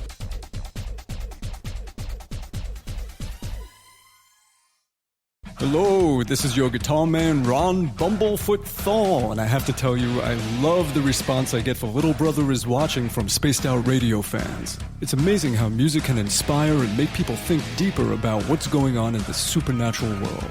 You can head over to my website, bumblefoot.com, to check out my music, my guitar workshops, my touring, even check out some of the hot sauces that I'm working on. And make sure you keep on listening, because with Spaced Out Radio, you know little brother is watching. Are you looking for great advertising value for your company? Look no further than Spaced Out Radio. We have a multitude of places to get your name out there, including commercial ads during the show, special promotions, and banners on our website. Our audience is proven to support the companies that support our show. We can make your budget work for you. So for more information, please contact us at sales@spacedoutradio.com.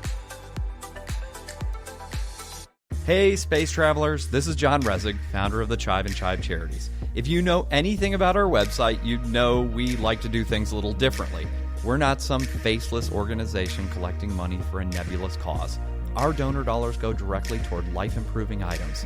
Then we give those items directly to an underdog who needs it most. To become a donor with Spaced Out Radio's official charity, Chive Charities, just go to chivecharities.org/donate. Hello, space travelers. It's me again, Carl. Don't forget to join the Space Travelers Club for just $5 a month and follow Spaced Out Radio on Twitter @Spaced Out Radio. Our Instagram, Dave Scott SOR. Our Facebook page is Spaced Out Radio Show. Our archives are free at youtube.com/Spaced Out Radio. Come woo it up with Spaced Out Radio today. Bye! We're adding to the entertainment online for Spaced Out Radio. I'm Amber Beckrud, and I want to invite you to subscribe to our YouTube channel and check out Cryptid Tales, where I will take you on a journey into some of the strangest legends and lore from around the world, relaying the stories to you of the strange creatures and experiences that people have had throughout time. You can find Cryptid Tales at youtube.com/Spaced Out Radio. And while you're there, don't forget to check out our free archives and leave a comment. See you there. At spacedoutradio.com, we are keeping you up to date on all the news with the SOR Newswire. Captain Shirk leads the team that is bringing you the news of the day and exclusive stories on everything paranormal and supernatural. It's free to read, it's updated daily, and it's right there for you. The SOR Newswire is a one-stop shop for the news of the day. Check it out at spacedoutradio.com today. From the heartlands of Canada to beards around the world, we know how to take care of you. Fill your follicles with the Mighty Moose Beard Oil. All our oils and balms are handmade and 100% natural ingredients because we care about your beard. And hey, use the promo code SOR2019 and get your Mighty Moose Beard Oil today. You can check us out on our website, mightymoosebeard.com.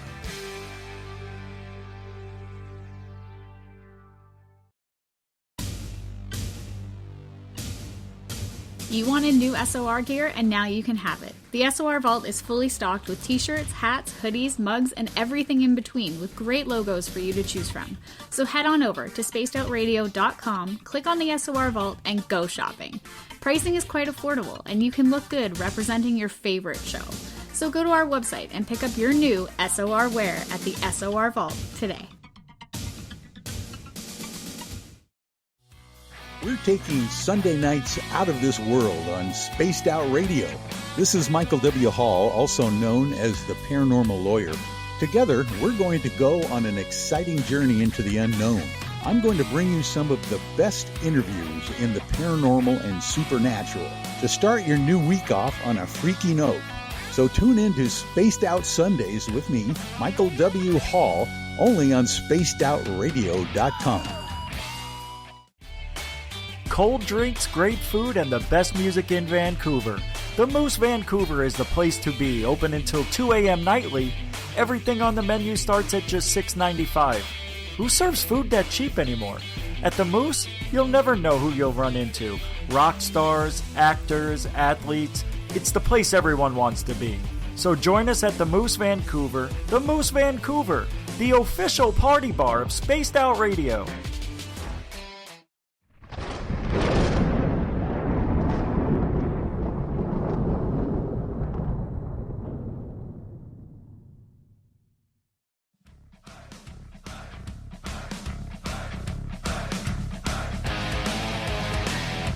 We passed the halfway point of Spaced Out Radio tonight. I am your host, Dave Scott, sitting in the captain's chair of SOR headquarters. Thank you so much for joining us. We really want to appreciate all of you tuning us in. I want to remind you that if you have checked out our archives, guess what? They're free at youtube.com/Spaced Out Radio. Just do me the favor, hit that subscribe button. Our website, spacedoutradio.com, where we have a plethora of features for you, including rocking out to Bumblefoot and reading up on Captain Shirk's SOR Newswire. Follow us on Twitter at Spaced Out Radio and on Instagram at Spaced Out Radio Show. Geraldine Orozco is here for the Spiritual You. She comes in once a month to break everything down, Zen, Chi, and everything with extraterrestrials in between. You know, we throw them in like hot sauce because it's fun to get into the ET side of things. Geraldine's website, GeraldineOrozco.com and BayAreaMeditation.com. The Spiritual You continues. Geraldine, welcome back. Thank you. Thank you again. Not a problem. Not a problem. I know there's a few questions here that we want to get to. Mark is asking, and we're going to continue with the ET talk here in a minute, but Mark is asking, Geraldine, do you have MyLab experiences? Yes, I do. I do. And the MyLab experiences happened to me after I started going to and attending conferences, actually. One of the most incredible experiences was when I was in Colorado and I was taken into an underground base from a conference with two other speakers that were speaking with me.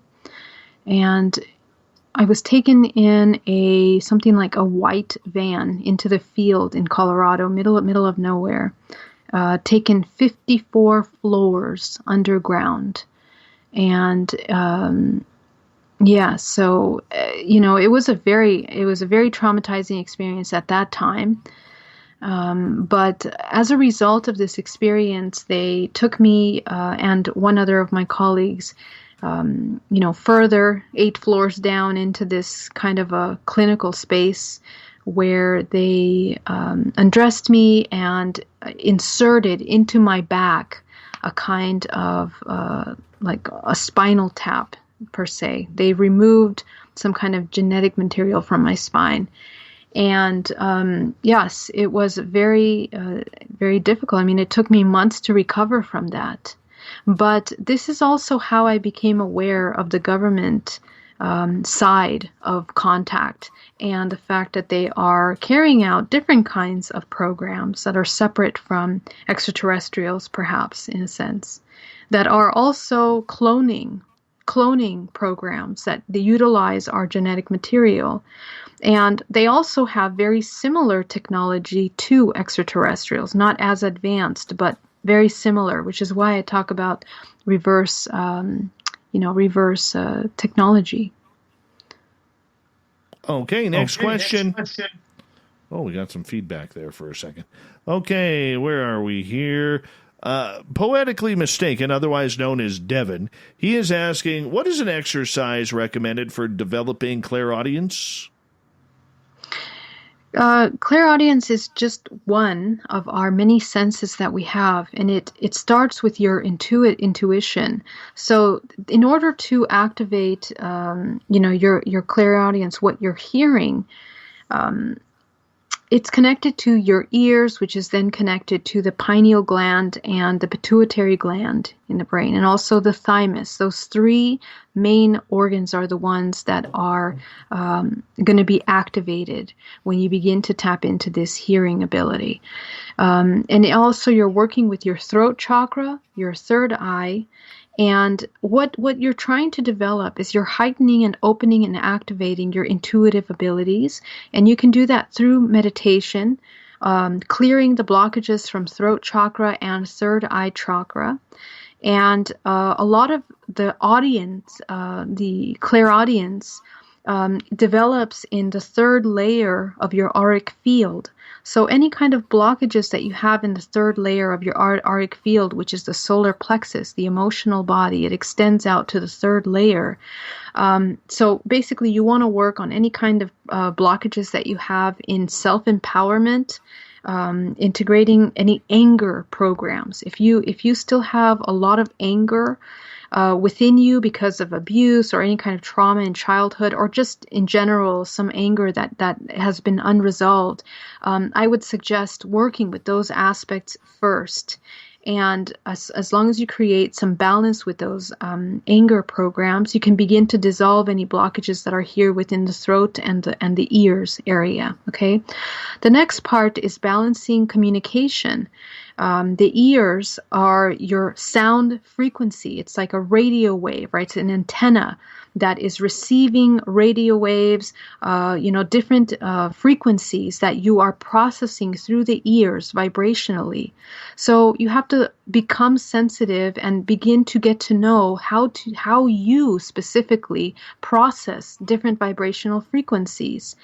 My suggestion is that you cut any kind of artificial emissions of the frequency, for example, like television or radio, so that you can start to detox from any kind of artificially created frequencies and start to tap into your own intuitive system, so you can tap into higher levels of information, okay, higher frequencies, which are not just like radio waves, for example. They are much higher. We begin to activate this part of the body. So the throat chakra, once it clears out all of these communication programs, any kind of imbalances in expression, any parts of you that feel afraid of speaking and expressing yourself fluidly without fears, those programs have to go as well. Okay, and that's how you start to develop these parts of yourself. Finally, your intuitive self, your third eye. I suggest doing meditations to clear your chakras and work actively in the chakras. The chakras can be cleaned by spinning them in the healthy perspective directions in which they flow. It's going to be different for everyone. And sometimes our chakras are blocked and they're not spinning properly. So take time to clear them, move through them constantly. And in your healing meditation, you can find a lot of those videos on my YouTube channel, where you can learn how to clear your chakras and begin to activate those parts of you. So there's a lot of inner work in there that you need to do to begin to develop, but it can be done. And the more you tap into your higher self and you begin to embody your intuitive self, you can train yourself daily by the moment you get up in the morning and start making all of your choices based on intuition. If you can challenge yourself to do that, in 30 days, you can really begin to activate and develop a lot of more advanced intuitive abilities. So those are just some really quick tools that I want to share with you guys. Well, that's good. Thank you so much. Geraldine Orozco is our guest tonight on Spaced Out Radio. Now, right before the break, we were talking a lot about experiences. You're an experiencer, as you just mentioned, your MyLab experience that you have had. You've run into and met many people throughout this field, and both who are talking on the conference and radio circuits, those who are just timid and really don't want to talk about it, but just need to know that there's someone else out there who has been having those same experiences as well. Now, when you go through this and you meet people and, you hear all sorts of stories, including your own, have you ever run into just a stranger out of the blue where all of a sudden you recognize them because they were part of one of your examinations or one of your MyLab experiences, or you saw them on craft? Have you ever had that coincidence happen? Absolutely. It's happened to me a couple times. One of the first times that's happened to me was when I went to the support group here in Sonoma, the Sonoma MUFON group. And the very first time that I was speaking about my experience in public, this gentleman came in, very tall gentleman that I immediately recognized from the craft. And when I saw him, I was paralyzed because I was new to the whole thing, a few years ago. 3 years ago, in 2017, I think was the first time I attended one of these support groups.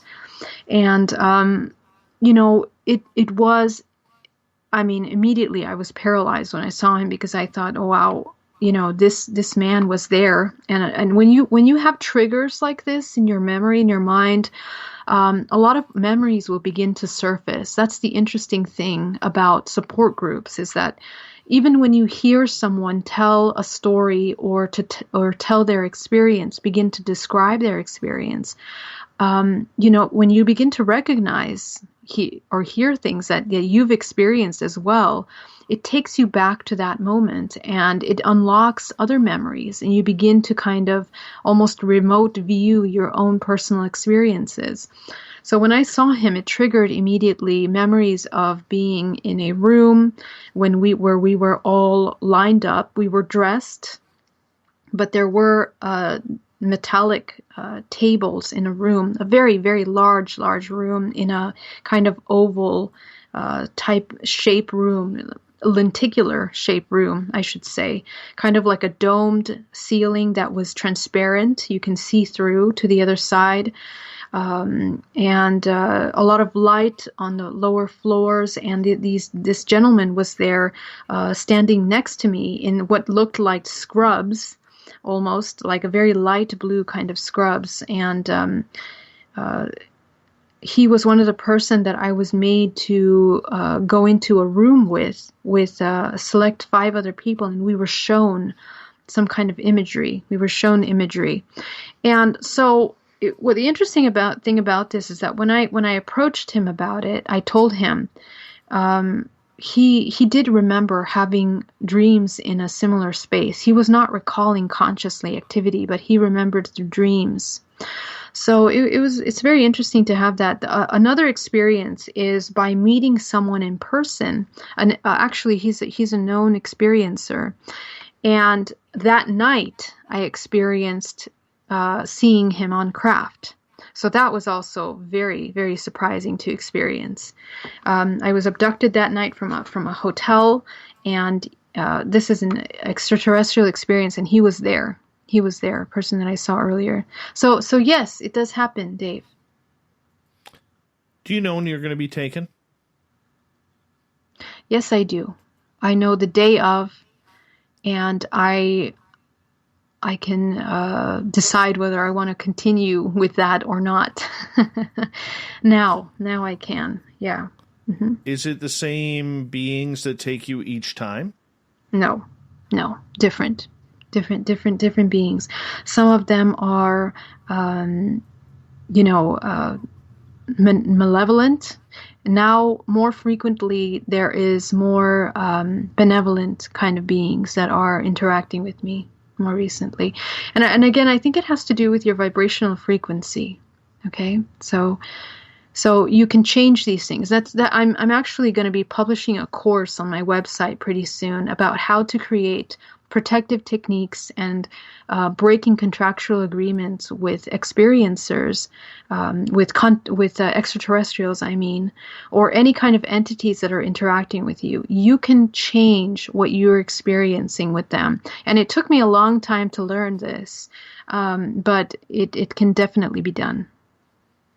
Okay. So with the fact that you have multiple species taking you at any time, what's the triggers? Like, I know for Samantha Mowat, she sees blue butterflies within a couple of days of her going for a ride.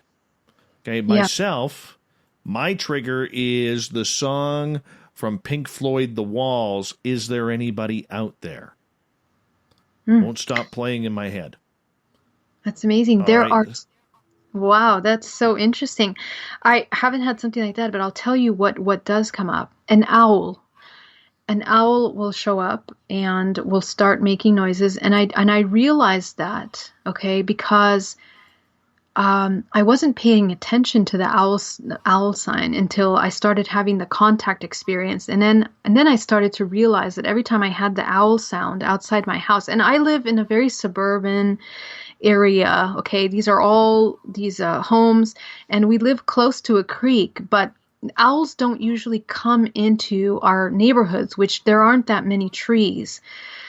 So the other night, for example, there was an owl that sat outside of my window, literally, and started to make his little sounds. And I knew immediately that it would happen. But even before that, throughout the day, I begin to feel strange, which is much more of a clear signal for me. I start getting several frequency changes in my ear. Pressure will be changing in the room. I will have a tremendous ringing in my ear, and I get really, really tired early on in the night. So I have to go to sleep a lot earlier. And it's like sometimes I resist it, obviously, and other times I get taken out like a light. And the next morning I'll wake up and I'll say, wow, I slept so deeply. I didn't have any dreams. If I get taken without conscious awareness, I have no dreams at all. Otherwise, I dream every night. And I remember my dreams very vividly. If I have conscious experience, then I know I'm fully present there, and I can decide whether I want to continue experiencing or not continue experiencing. So those are a couple things that, Do you ever get frustrated that when they do take you, Geraldine, that you're never awake? You're never conscious? Do I get frustrated that I'm never conscious or awake? Yeah, see, like, I'll be honest with you. I get a little upset and uptight that at times, and I haven't been taken often that I know of, all right? But when I do go for a ride, I want to go in a situation like I am right now. I'm wide awake, okay? I want Carl or any type of Arcturian or Alabaster or whatever the hell they're called to come right here, right in the studio, or not right in the studio because I don't think they'd be able to park a ship in here. But, right outside the studio or something, have a little knock on the window and say, hey, let's go for a ride. I want that conscious understanding of what is going on, okay? I'm tired of it, and like most experiencers, tired of it happening in the middle of the night when you've gone to sleep, your body's relaxed, and then all of a sudden the dreams become very vivid. Tired of that. Don't like it. Don't like it a bit. What I realized on my journey is that, and this is personal, it could be different for everyone, of course, but I feel like if you practice awareness in your everyday waking life, your contact experience will also be very vivid, very aware. And now I can choose whether I want to be conscious or not in my contact. So I think it's something that we need to train, Dave, as experiencers. And I know, I think that we have the ability of taking control of our experiences and choosing if we want to be conscious or not. Sometimes maybe these experiences, context experience, are more healing experiences. And maybe a lot of times are what's happening interdimensionally when we enter the astral planes, which is when the body can sometimes have more healing. That's when we are most vulnerable for this kind of extraterrestrial and interdimensional interactions. So that can be trained, Dave. We can train to be more conscious in these kinds of experiences. You have to practice lucid dreaming, practice meditation, practice coming into conscious awareness at all times, I think. Okay. I don't know if that's true or not, because I haven't gone. When's the last time you went, like you are right now? You're talking to us, or you're just wide awake, maybe watching, reruns of, of, I don't know, Matlock or something, whatever you do, all right? And all of a sudden, the aliens arrive, and they're like, hey, Geraldine, walk down to the street lamp over here. We're going to quickly beam you up. Have you ever had something like that happen? And I'm not saying that to make fun of you. I'm dead serious about asking you this. Yeah, no, I don't take it as a joke. I agree. And it's happened to me. The last time that it happened to me was last year at a conference in, what is that, Pasadena? Not Pasadena. A little bit north of Los Angeles. I was at a conference, and it was that night that I saw another experiencer. I just left a small gathering with other experiencers, and that night, immediately as I'm about to close my eyes, there you go. I'm completely paralyzed, taken into that experience. My eyes are wide open. I'm interdimensionally in the craft, And basically, I broke the contract because I didn't want to participate. But I was conscious throughout the entire time. And it was a very vivid experience. Yeah. So that was the last time. I'm jealous. You're jealous. Oh, no, Dave. I'm jealous. Come on now. I think we've gotten to this point where we're like, we already know what's going on. I know, but, there's a lot of aliens, them bad guys that I haven't fought yet. Or there's not because I remember hitting the one. Yeah. But there's also a lot of situations where I want to see what's going on. I want to fly the craft. To be absolutely blunt, I want to fly the craft. That's what I want. I don't think it's too much to ask.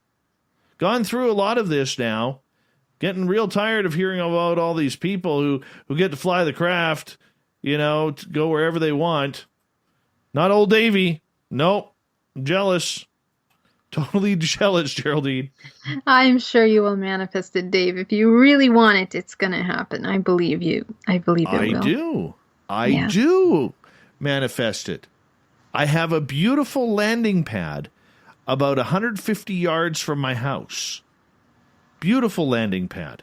Wow. They just got to come down. Yeah. It's a big parking lot. Nobody will see them come down. Extinguish the lights that light up the parking lot. I live in a town of 1,100. There's only about maybe 60 people in the area that could see this landing pad, if that.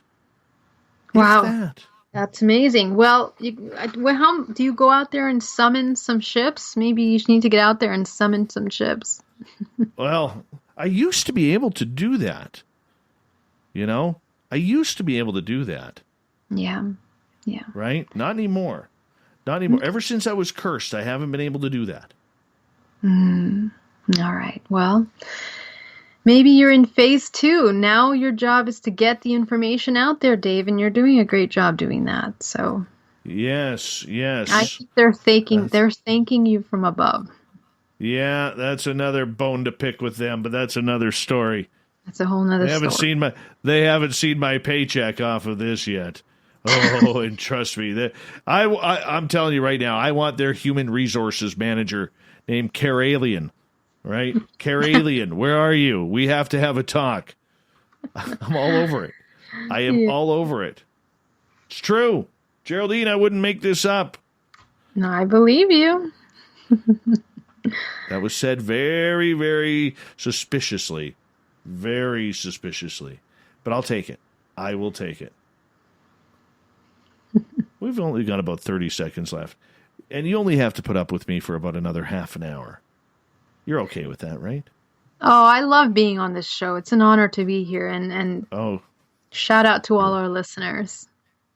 You're way, way too kind. Way too kind.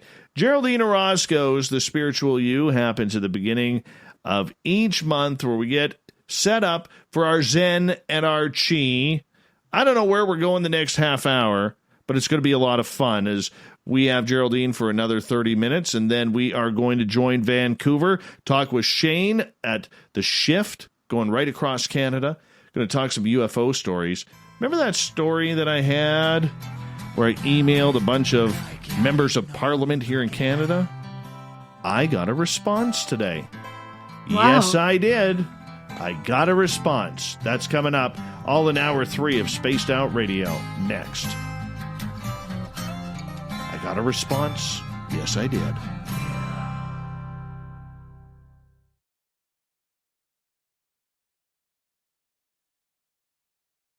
Hey, space travelers, this is John Resig, founder of the Chive and Chive Charities. If you know anything about our website, you know we like to do things a little differently. We're not some faceless organization collecting money for a nebulous cause. Our donor dollars go directly toward life-improving items. Then we give those items directly to an underdog who needs it most. To become a donor with Spaced Out Radio's official charity, Chive Charities, just go to chivecharities.org/donate. We all know on Spaced Out Radio we love a good beard and mustache, so why not take care of your facial hair with Mighty Moose Beard Oil? Made in Canada, we're taking care of beards and stashes around the world. We use 100% natural ingredients with our oils and balms to make your whiskers feel silky smooth. Use promo code SOR2019 at mightymoosebeard.com today.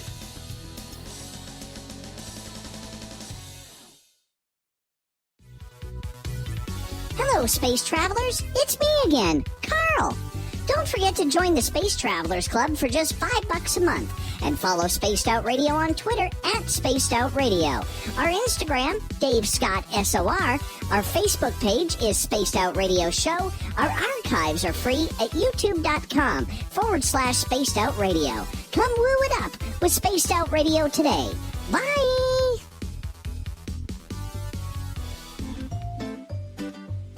Looking for creative ways to get your company out in the public? How about advertising on Spaced Out Radio? Our sales department is waiting to hear from you, and we can work around any budget. From commercial spots to banners to special promotions, there are many opportunities to get your name and product out to our SOR listeners. For a price guide and more information, please contact us at sales@spacedoutradio.com. Hi there, this is the paranormal lawyer Michael W. Hall. I'd like to invite you to listen in each Sunday night where we're going to open up your eyes to everything strange and paranormal. I will be hosting some great guests with topics that affect us all, such as UFOs, ghosts, and everything paranormal. Let's learn together on Spaced Out Radio Sunday with myself, Michael W. Hall, the paranormal lawyer at spacedoutradio.com. Hello, this is your guitar man, Ron Bumblefoot Thal, and I have to tell you, I love the response I get for Little Brother is Watching from Spaced Out Radio fans. It's amazing how music can inspire and make people think deeper about what's going on in the supernatural world. You can head over to my website, bumblefoot.com, to check out my music, my guitar workshops, my touring, even check out some of the hot sauces that I'm working on. And make sure you keep on listening, because with Spaced Out Radio, you know Little Brother is watching. We are scouring the world for the most intriguing stories of your day. Take the time to read up on the SOR Newswire, where our team, led by Captain Shirk, will deliver to you some of the best paranormal and supernatural news, along with some stories that will blow your mind from the weird to the wacky. It's the news outside the news that piques interest, and that's what we're looking to deliver to you. The SOR Newswire, only at spacedoutradio.com. I'm feeling a little spicy tonight. What to do? What to do? Why not get Bumblefuck? 4 million Scoville units of pure hard rock. Bumblefoot hot sauces come in 3 flavors. The burning Bumble. Tone it down a bit with Bumblicious and throw the sauce on everything. Spice it up. Bumble me, baby. Bumblefoot hot sauce. Get it today at kajans.com. We're adding to the entertainment online for Spaced Out Radio. I'm Amber Beckrud, and I want to invite you to subscribe to our YouTube channel and check out Cryptid Tales, where I will take you on a journey into some of the strangest legends and lore from around the world, relaying the stories to you of the strange creatures and experiences that people have had throughout time. You can find Cryptid Tales at youtube.com/Spaced Out Radio. And while you're there, don't forget to check out our free archives and leave a comment. See you there.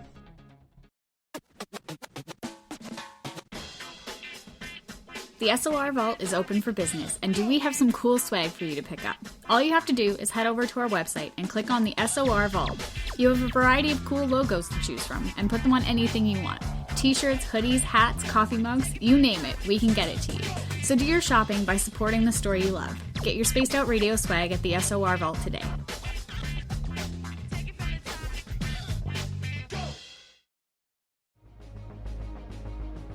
Hello everyone, this is Ryan Stacy from the Experiencer Support Association, otherwise known as TESSA. We're glad to team up with Spaced Out Radio to help investigate your experiences on the SOR Sightlines Report. Together, we'll investigate the strange sightings and occurrences you've had. We're looking for answers just like you. So fill out a Sightlines Report on the Spaced Out Radio website and let's figure out what's going on together. The party is always on at the Moose Vancouver. The Moose Vancouver is where you want to be when visiting Canada's West Coast. Open until 2 a.m. nightly, the Moose cranks up the rock while serving some of the best rated food in the city. The menu starts at $6.95. Why party anywhere else in Vancouver when the Moose is right there? Get your horns up and rock with the Moose, the official party bar of Spaced Out Radio. For the price of 1 cup of coffee a month, you can become an SOR Space Traveler. The Space Travelers Club is a place where you can interact with other listeners, either live during the show or on our great forum. We want your stories, pictures, comments, and ideas. You'll get live video streams, exclusive content, and be a part of our newsletter. Stay in touch with everything SOR. The Space Travelers Club is just $5 a month at spacedoutradio.com.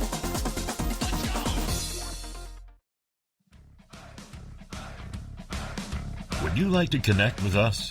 Head to spacedoutradio.com for all your latest show info. Now, back to Dave Scott and SOR. Thank you, Bob. Welcome back to Spaced Out Radio, everyone. I am your host, Dave Scott. We appreciate you all tuning us on in. Hi to everyone listening in on our terrestrial affiliates around North America and digitally on TalkStream Live and Revolution Radio. All of our archives are free for you at youtube.com/Spaced Out Radio. Just do old Davey the favor, hit that subscribe button. The Desert Clam has set the password for tonight in the SOR Space Travelers Club. Dolichocephalic. Dolichocephalic is your password. I figured if I said it fast, I'd get it right, as the Clam sets the password each and every night right here on Spaced Out Radio. Our website is spacedoutradio.com, where we have a plethora of features for you, including rocking out to Bumblefoot and reading up on Captain Shirk's SOR Newswire. Follow us on Twitter at Spaced Out Radio and on Instagram at Spaced Out Radio Show. Geraldine Orozco's The Spiritual You happens near the beginning of each month, and we got Geraldine on here until the bottom of the hour, where we're going to have some fun discussing everything that is weird and strange, because Geraldine is a brilliant mind with brilliant thoughts on how to deal with everything from consciousness right through to ET contact. Her website is GeraldineOrozco.com. Her business website is BayAreaMeditation.com, based out of San Francisco, California. Geraldine, thank you so much for coming on once again. Thank you, as always. An honor to be here. So much fun. What can we do to break that contract with extraterrestrials? You've mentioned that on numerous shows, and I've always forgot to ask you that. How do you break the contract? So in order to understand that, we have to understand how we create the experiences of contact with interdimensional beings or extraterrestrials. Ultimately, we believe that we're experiencing a very physical experience. And the thing with this kind of contact experience, and in order to connect with interdimensional beings, ourselves, we are entering into a plane, a dimension of reality that's not physical, right? So these extraterrestrial beings are interdimensional, meaning that they are not in this physical body. They vibrate. They are at a frequency vibrationally that allows them, in order in physics, to travel the way that they do, to be able to manifest themselves, to move, to shift, and to even be on craft. Their physical attributes have to be completely different in order to be able to sustain that kind of travel and that kind of interaction. But let's go beyond that. That explanation is for us that need to see things in the physical, in the material realm. So what does it mean when we have this interdimensional contact? We are entering into another dimension, which means that, in a sense, we are collaborating from the subconscious mind, creating some of this experience. When we create an experience, even here in the physical, me, you, all of you listeners that are here on this show, we are holographically projecting this experience together. And your thoughts, believe it or not, shift and change the way this experience is being experienced for you and also for me. So in that same way, the way we're interacting with consciousness is also the way that we interact with these interdimensional beings. We are tied together. We are one organism of consciousness. Me and you, the physical humans that are here, but also these interdimensional beings are another level of consciousness that are also interconnected with us in the whole, in the bigger picture. So we create agreements per se, contracts. What are contracts? They are exchanges of information. That's all that it means. So when we have these exchanges of information, we are agreeing to experience certain things with one another. I exchange with you, and you therefore have a certain experience that is created by what I share with you. With these extraterrestrials, we made an exchange. We exchanged something in order to agree to participate in the hybridization program, in order to be abducted. And some of these agreements were made at times where we may not have been 100% conscious and 100% at a level where we were in a state of full discernment. Okay? Why do I say that? In order to understand that, you got to understand the abduction phenomena on the highest level, which means what is occurring when we are being abducted. A lot of times experiencers, they experience that they are being experimented on for their physical parts, or they are part of the hybridization program for their genetic material, and some don't recall their experience.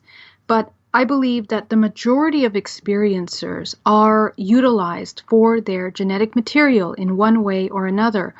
And the genetic material that is valuable is the DNA, which is a massive storage system of information. Okay, DNA is holographic in a sense that it has the ability of storing physical and non-physical information. Okay, so this is what makes the human body so magnificently valuable. And so when we are taken, okay, when we are abducted and we are taken for our genetic material, we're being utilized for these procreation programs or hybridization or cloning programs. So in that same way, the human is experiencing these things. So we have made those agreements at times where we were not as conscious. So in this life now, let's say you are born and you're a lifelong experiencer since the age of 5. The question is, how can we agree to be abducted at such a young age without our knowing? Well, the fact is that we made the agreement. And we made the agreement to experience that, right? But not during this time, not during this physical body. We made the agreement at another time, when maybe before we incarnated into the body, or maybe another life. It is kind of shows us how these cycles of life are, how the soul is moving in and out of the physical body. So these contractual agreements are agreements that can be therefore dissolved. Now that you come into awareness of your contact experience, which I believe has a lot to do with your spiritual development as a soul overall. I think when you have conscious experience, you're entering a very heightened state of vibrational frequency, because it's a match for that vibrational frequency in order for you to remember, to recall that. When you're in a very low state of frequency, a lot of times you absolutely will not remember your contact experience. So this means that based on your consciousness, on your awareness, you can have a choice, because we are all, even though we are one organism, we are experiencing all possibilities, but from the perspective of free will, that we have a choice to experience all of the ranges of this polarity, this possibility of polarity and creation in this physical plane that we live in. So we can change those. We can change how we experience. If we no longer want to have abduction experiences, we can break those contracts, we can dissolve them, and embody our sovereignty, in other words, or we can utilize our free will to decide, I no longer want to participate in your experimentation or in your genetic program or agenda that you have. And this is true for all living organisms that we interact with, interdimensional, extraterrestrial, and human beings. We can work on our contracts. All of the relationships that we have in life, physical and non-physical, have contracts. Me and you, all of you listeners, we have contracts here. We have agreed to be sharing this time right now for a reason. If I trigger you somehow with something I say, it's a contract. If you trigger me with something you say, it's a contract. I'm here to respond to that in a certain way, to learn something through that experience. So this is how contact also is carried out. So it can be very complex, but you can also simplify that. Okay? Yeah. Okay.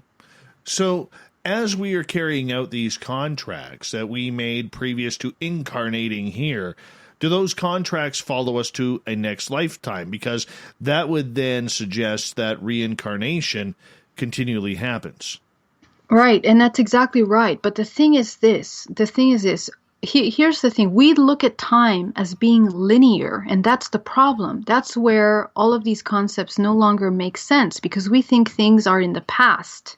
We think that in the past we have to, leave this body in hypnosis regression and go back to the time where we were Cleopatra in Egypt or something like this. But in reality, what we're experiencing, what's made visible to us through things like hypnosis and meditation, is we are accessing other aspects of our own self. Our own self. Time is not linear. It's more like an orb. It's more like a sphere.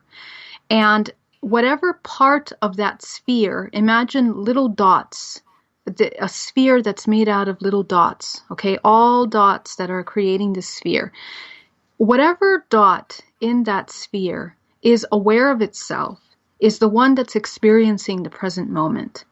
However, you have the ability to bring in or to experience other aspects of yourself within that sphere of yourself, of your whole expression. So, for example, if I tap into information through hypnosis of myself at a time when I was in Egypt, it's not that I'm just recalling memory that is programmed in the DNA. That's one part of it, right? But I'm also able to experience, I can even change the past experience. I can change my perception. I can even heal from disease, for example, that has been passing down ancestrally through my family through that regressive hypnosis. Because time is not linear. It's everything that is happening in the now. We are just accessing those parts of ourselves through those hypnosis regressions or through meditation. We have the ability in this moment to pull from other aspects of ourselves. And in the whole realm of what we are, because we're so interconnected, there are parts of us that are extraterrestrial. There are the archetypal fragments of ourselves, because we all have experienced, ranges of identity, which are all archetypes that we all have the opportunity to experience. We've all experienced those aspects of ourselves, and we're continuously experiencing them throughout our life. Even in one conversation or interaction, we can touch upon different aspects of ourselves that can embody certain consciousness, right? So this is how we need to look at these experiences. It's not that we are living and dying in a reincarnation cycle that's a linear timeline. Everything is happening in this present moment. With this moment, if I die, my physical body will die, but my soul will continue to experience. It doesn't die. Another aspect of itself might become aware. That's where my consciousness will now travel to. And that's what it is. It's just this entire living organism that's more like a sphere than rather than a linear timeline. So that's how we can explain that these things are experienced more in the physical. Kira is asking, is there any chance they are here to help advance the DNA of every human? Has what, Dave? What was your question? Kira is asking, is there any chance they are here to help advance our DNA, saving us from ourselves? That's a very interesting question. I think that we are here to help ourselves advance our DNA. I think that our awareness of them makes us aware of our ability and the technology that is available through us as humans to create and access that information in order to move forward and heal and transcend. I think that our ability to be able to look behind the veils of what's non-physical to these interdimensional beings is just one part of reality, and the fact that we have the ability to tap into other consciousness allows us to pull from that consciousness. We in our history, we've had many incredible geniuses, or these incredible, savants that have come into our historical timeline. And we have children that are highly advanced, that we call hybrid children, that have knowledge of technology that far transcends our knowledge of mathematics and physics now. How did they come across that information? These are advanced souls. They have other aspects of their DNA activated within them. They are utilizing more of their processing system in the brain so that they can access information that's not yet available to the majority, to the population of our human race. So I believe that within you, within your body, you have the entire universe. You have access to all that information. We have to be able to go deep dive and reconnect with ourselves and our information. And once we enter that space, we have the ability to access all kinds of things that we never thought were possible. That's how historically humans have been accessing information and pulling our evolution forward. There's many of those people that have led and guided us into knowledge that way. Geraldine Orozco is here for the Spiritual You. We got about just over 6 minutes left with you tonight, Geraldine, and we're going to continue on with learning about, who we are, what we're all about. I mentioned reincarnation just a little bit ago. If you believe that we are here and reincarnating to try and bring ourselves to a higher spiritual level, how many lifetimes does it actually take? Have you been able to find out or study information on the reincarnation? Absolutely. And I don't believe in the reincarnation the way that we think of it traditionally, because the way that we believe reincarnation is, there's many different schools of belief that look at reincarnation in different ways, okay, if you really get down to the details of it. The way I look at reincarnation, I don't think that we are living and dying in order to create evolution. I think that we are infinite consciousness experiencing all possibility through this temporary physical experience, which is what, maybe 100 years of this physical body that you're in. As long as you're inhabiting this physical body with the genetic setup that you have, with your lineage, your ancestral connections, all your experiences in your life, this design of your life right now is a very temporary, short period of time you're experiencing. And the human soul is not incomplete in any way. It is purely experiencing all possibilities. Our concept of being incomplete or not being whole or not being evolved is designed for us for this temporary human experience. And when you leave the physical body, because we're applying to the laws of physics and reality in this dimension, okay? But when you leave the physical body, and even when you go into higher to altered states of consciousness, you realize that you have ability to tap into a lot of infinite consciousness and information that is available to you. I know that because I've reached those levels in my own meditation. I've been able to access information that I never read books on, I never studied, I never even considered. I was able to tap into information about our human body, about how it functions. I was able to see beyond, a lot of this understanding of physics and the soul and how it works. So this is where I speak from. I speak from that experience. And if you look at historically, a lot of these people that have experienced those levels of understanding, those are people that have, they've studied themselves. This is self-mastery. We have access to that information through our own minds. We don't need to look outside of ourselves. So going back to your question about reincarnation, it's not that we are, trying to evolve consciousness by living and dying it multiple times.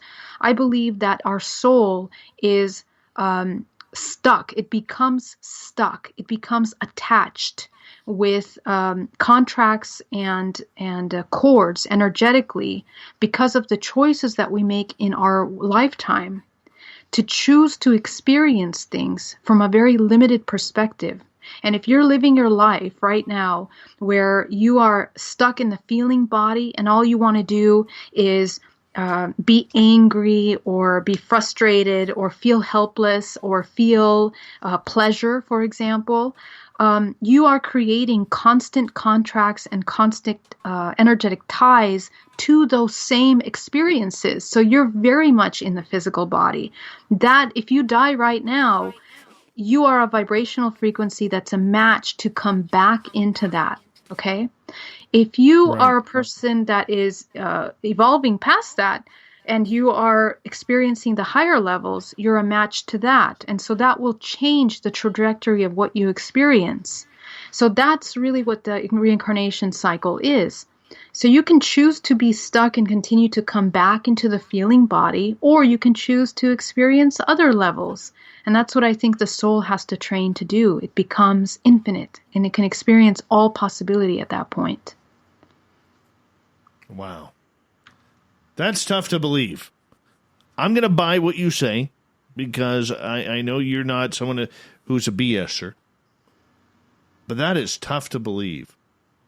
Yeah. I mean, that goes against every grain of ideology that we have been taught the majority of our lives. That's exactly right, Dave. And, and everybody has to find their truth their own way. Take some time, meditate, explore this alter reality and see what you come up with. This is experiences that I've discovered through my journey. And I think there's a lot of schools that thought that they test these grounds, they look at these things. But yeah. Geraldine, what's up next for you coming on up here?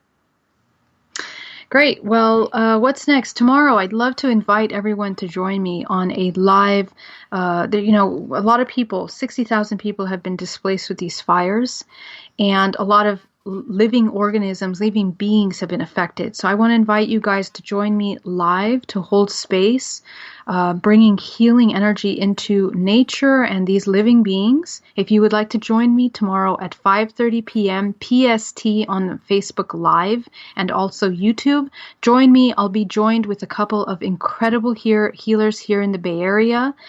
And I'm going to post on my Facebook tonight, everyone that's going to be joining us. I would love for you guys to see us there. Also, I will be speaking at the Higher Self Expo. You can check out and register at thehigherselfexpo.com. And I will be doing some amazing collaborations with...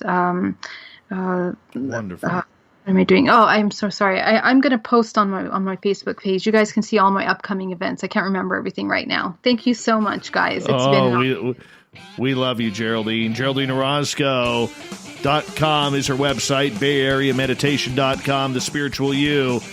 We'll have Geraldine back here next month. Coming up next, we're going to join up with the Shift in Vancouver. Shane and I are going to talk some UFOs, then the SOR Newswire, and the Thought of the Day. Stay tuned. Spaced Out Radio continues.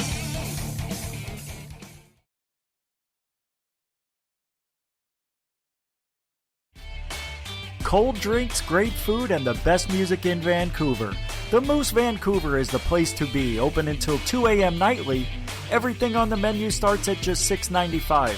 Who serves food that cheap anymore? At the Moose, you'll never know who you'll run into. rock stars, actors, athletes. It's the place everyone wants to be. So join us at the Moose Vancouver, the official party bar of Spaced Out Radio.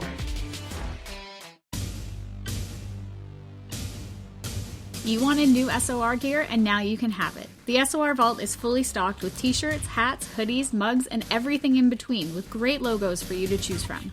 So head on over to spacedoutradio.com, click on the SOR Vault, and go shopping. Pricing is quite affordable, and you can look good representing your favorite show. So go to our website and pick up your new SOR wear at the SOR Vault today.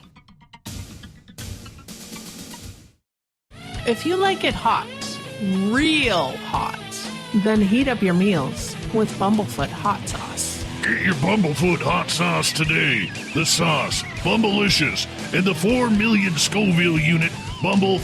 We're going in hot, real hot, coming out even hotter. Keep the milk nearby and tantalize your taste buds tonight. Bumblefoot hot sauce, available now at kajans.com.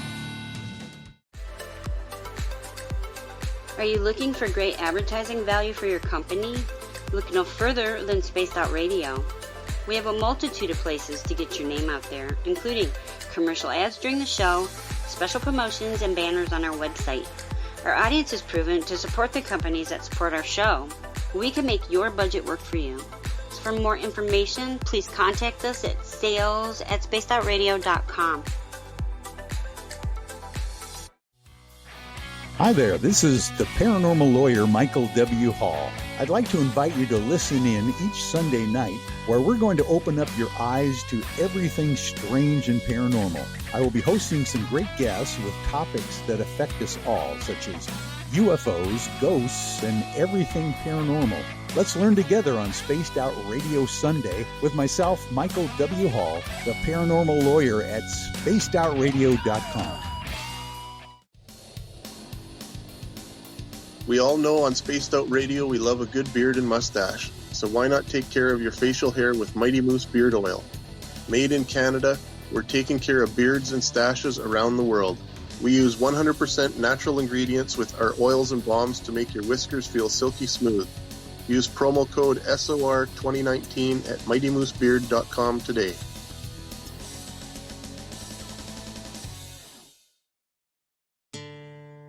Hey, Spaced Out Radio fans! It's John Resig, founder of the Chive and Chive Charities.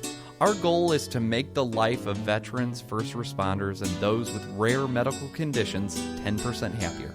We do this by donating one grant item, ranging from dance to therapy programs to prosthetic limbs, to those who need it most. To contribute to Spaced Out Radio's official charity, head over to chivecharities.org and become a donor today. At spacedoutradio.com, we are keeping you up to date on all the news with the SOR Newswire.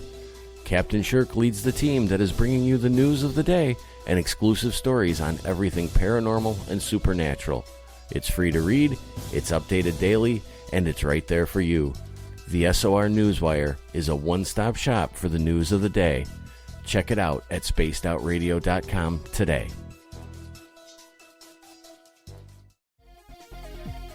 Hello, space travelers. It's me again, Carl. Don't forget to join the Space Travelers Club for just $5 a month and follow Spaced Out Radio on Twitter at Spaced Out Radio. Our Instagram, Dave Scott SOR. Our Facebook page is Spaced Out Radio Show. Our archives are free at youtube.com/Spaced Out Radio. Come woo it up with Spaced Out Radio today. Bye!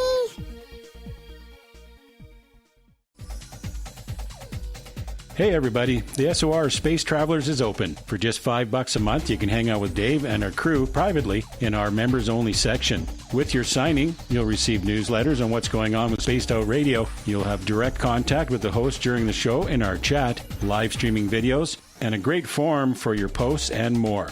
Become a space traveler now at spacedoutradio.com.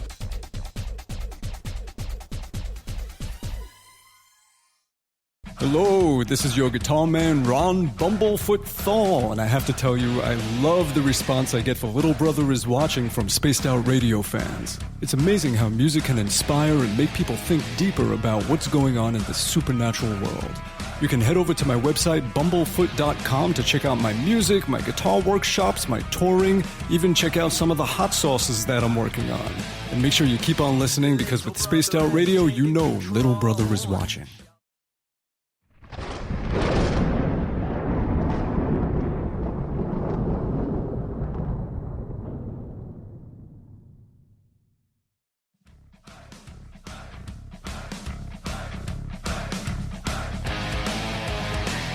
We've rounded third. We're heading for home tonight on Spaced Out Radio. I am your host, Dave Scott, sitting in the captain's chair of SOR headquarters. Thank you so much for joining us. I want to remind you that if you missed most of this show or others, you can check out our free archives by going to youtube.com/Spaced Out Radio. Just do me the favor, hit that subscribe button.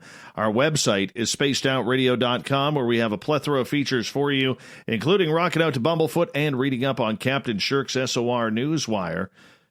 And we're going to be hooking up with the Shift in Vancouver. Shane is going to hook up with us here momentarily. We do this every week where we talk a little UFOs, aliens from coast to coast, right across Canada. We have a good time with that as well. Thank you so much. These names and nicknames that we've been doing here. We've got a dub for you, and that's the Prince of Space. Oh, okay. That works for me. That works for me. You know, I do charge for titles, though. I do charge for titles. Oh, you do? Yes. Oh, good. What do you charge for titles? I don't know. I work in radio, man. Nothing's free. You know that, or everything's free, I guess. That's why we do it. Everything's free, I think is the way that one goes. Welcome back to the program, Spaced Out Radio. Dave Scott, how are you, my man? I am doing very well, thank you very much. It seems every time that you and I hook up, there is a little bit of breaking news when it comes to UFOs. One of these days, I'd like to talk something different with you, but there's just so much UFO news out there that I guess we just got to go with what's hot, right? So is this the story of Marco Rubio news? Is this the breaking news? Well, there's two little pieces of breaking news I have tonight. Do you want to start in the United States, or do you want to start in Canada? Oh, I want to start in Canada always. What's the breaking news in Canada?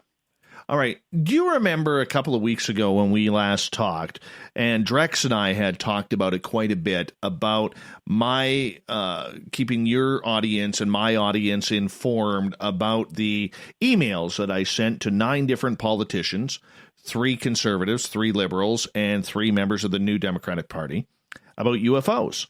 And I was always telling you guys... What's going on?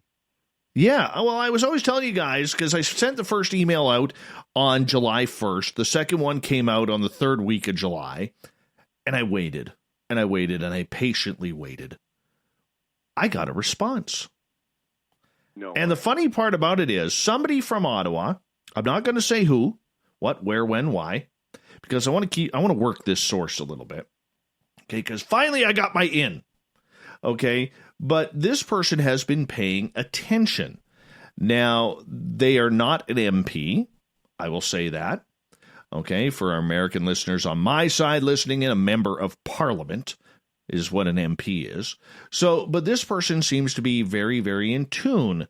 So I got an email stating that they had tried sending an email through my website about the MP's email, which I had spoke about on this show and yours. And then it goes on, when you previously mentioned you spoke to your MP, who I think is Kathy McLeod, because I live in the Caribou region of British Columbia, where all things strange happen. This person says, I had to laugh as she probably had no idea how to handle this sort of question or comment. In fact, I don't know which members of Parliament have spent any time thinking about this topic. There are some significant differences between Congress in the United States and Parliament up here.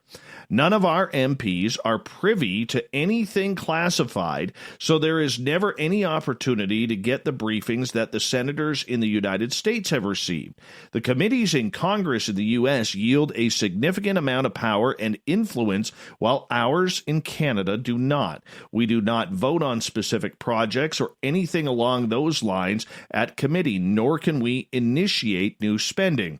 There are benefits to both systems of government, but at least in the United United States, individual senators or congresspeople are able to treat national security or Department of Defense related issues in a very nonpartisan manner. The closest we now have is the new National Security and Intelligence Committee of Parliamentarians. This committee does not approve money, but it certainly can review materials that no other standing committee would be allowed to. Then it goes on to say there's a lot of history behind how this committee was established, mostly revolving around the issues of the Taliban. Then there was the issues of the F-35 purchase, which the NDP and the Liberals could never wrap their heads around. Even to this day, the Liberals are now kicking themselves in the butt for making the 2015 campaign promise to never purchase them. This is how we ended up with Aussie planes as a stopgap measure. Anyways, this person goes on. There's a few paragraphs here that I'm not going to mention yet because I don't want to give anything away. I hope you can respect that. But this person does say, I should also say that I sent John Greenwald an email. Now, for people who are familiar with my field, John Greenwald is one of the big name players in it. He actually has a website called theblackvault.com, which is fantastic. And he said he got a fresh batch of Department of National Defense reports. However, John never responded. This person goes on to say, what I was looking into was the chain of command or where these sort of files end up at the DND. I don't know if we have radar reports, video, or eyewitness testimony, etc. But if we do, I want to know how it's processed. Now, this is the first time I've been contacted by somebody within the Canadian federal government about this subject, which means that if this person is talking about it, and even parts of the email that I have left out for the time being, that they are in the know that this is going on, that certain people are talking about it, but there seems to be this chain of areas where the chains are all locked up on this topic. Nobody seems to know who is dealing with it. Now, whether that's true or not on a public level, or if it's true just because they're trying to keep the situation quiet, the tie to NORAD and what Canada's role actually is in ufology. Right now, we don't know where that is processing. That's the difficulty of finding out. We don't even know if our own Department of National Defense, run by Harjit Sajjan, who is the defense minister, we don't even know if he is involved in these type of situations when it comes to unidentified aerial phenomena.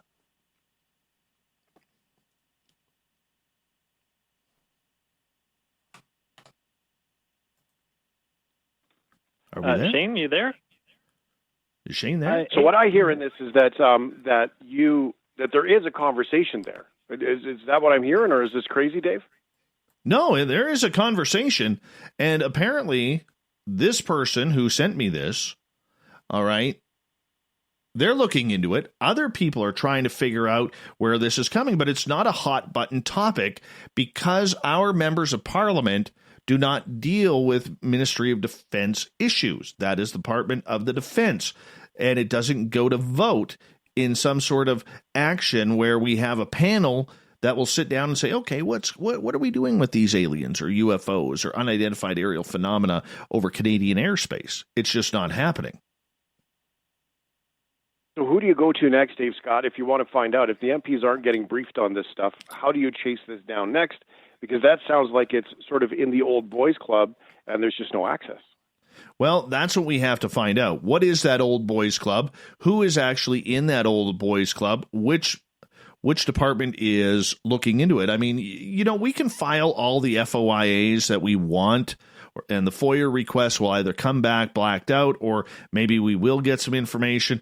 I like the old hardcore journalism type of style where let's just, go Canadian. Drop the gloves. Let's go. Let's make a bunch of old school phone calls, talk to some people off the record, give them your word that you're going to go off the record, and then eventually something will happen where they give you some kind of goods. Now, we don't know if CSIS is involved. We don't know if it's the Canadian Department of Transportation, which, if there's a sighting of a UFO by an airplane, like you're flying your Cessna or a pilot of Air Canada sees something, that they have to report it to the Department of Transportation. Maybe it's covered under those. We don't know. But those are the phone calls that we definitely need to be making. We need to hear from more pilots is what we need to hear for. Because there was a story that was out of L.A. about that guy who looked like a jetpack guy flying around 3,000 feet. You know, jetpack we want to guy. hear. I mean, that could just be a jetpack guy. But I mean, the reality is we want to hear from more pilots because they've got to be able to see this stuff. Oh, absolutely they are. And that's the big story in the United States with Marco Rubio, the senator, who is very hot to trot about getting, government funding for unidentified aerial phenomena because, he wants to know, is it jetpack guy?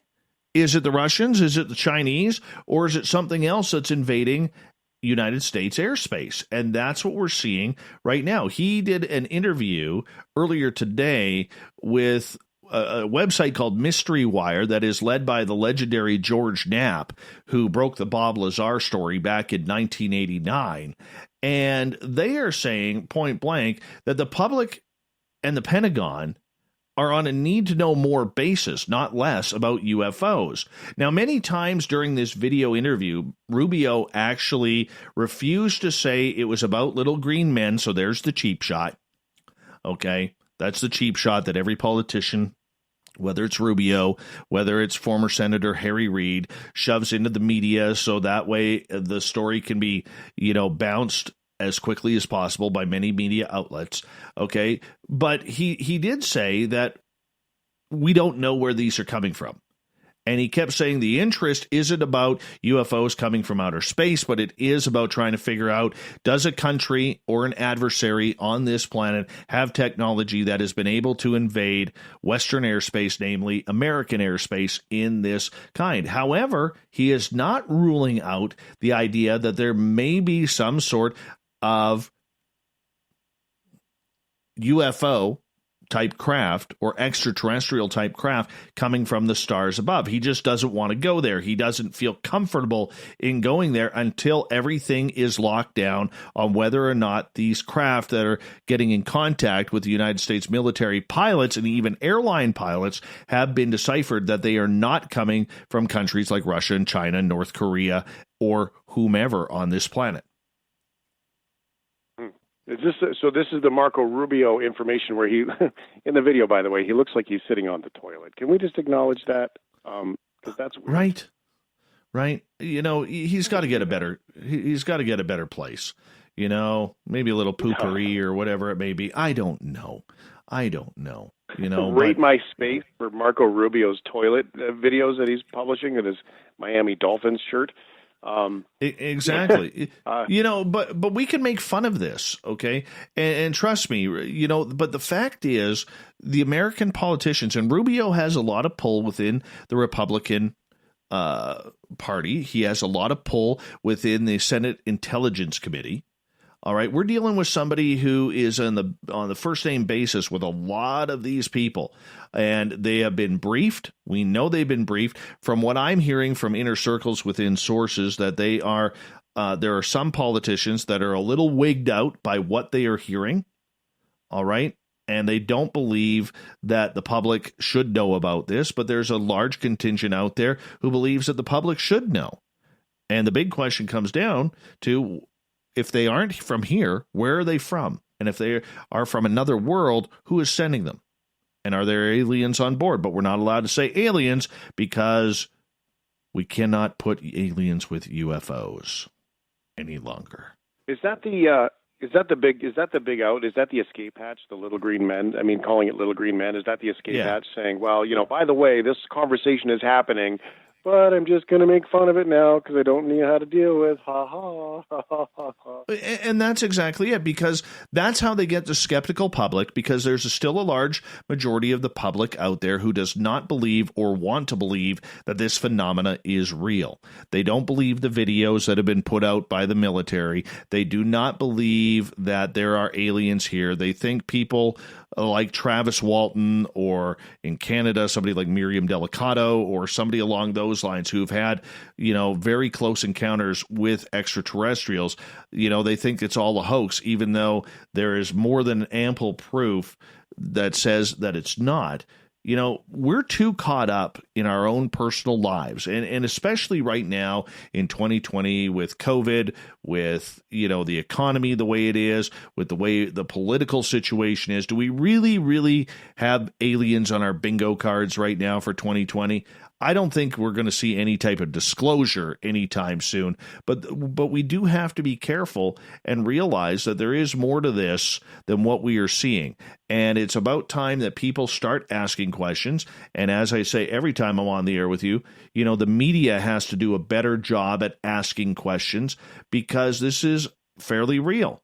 It doesn't mean aliens. We wanted to say aliens because that's what I do for a living, but what's wrong with asking questions? What's wrong with journalism on this? Why not ask a question? Well, and it's not inaccurate to say, the aircraft versus we don't know if there's an alien in the aircraft, right? So, so that to me, I'm okay with that because that part is, at this point, we just know that it could be an alien aircraft, but it is an aircraft. It is something that we don't quite know, but it still acknowledges that it's there. One texter, Rick, I did have this question for you, Dave Scott.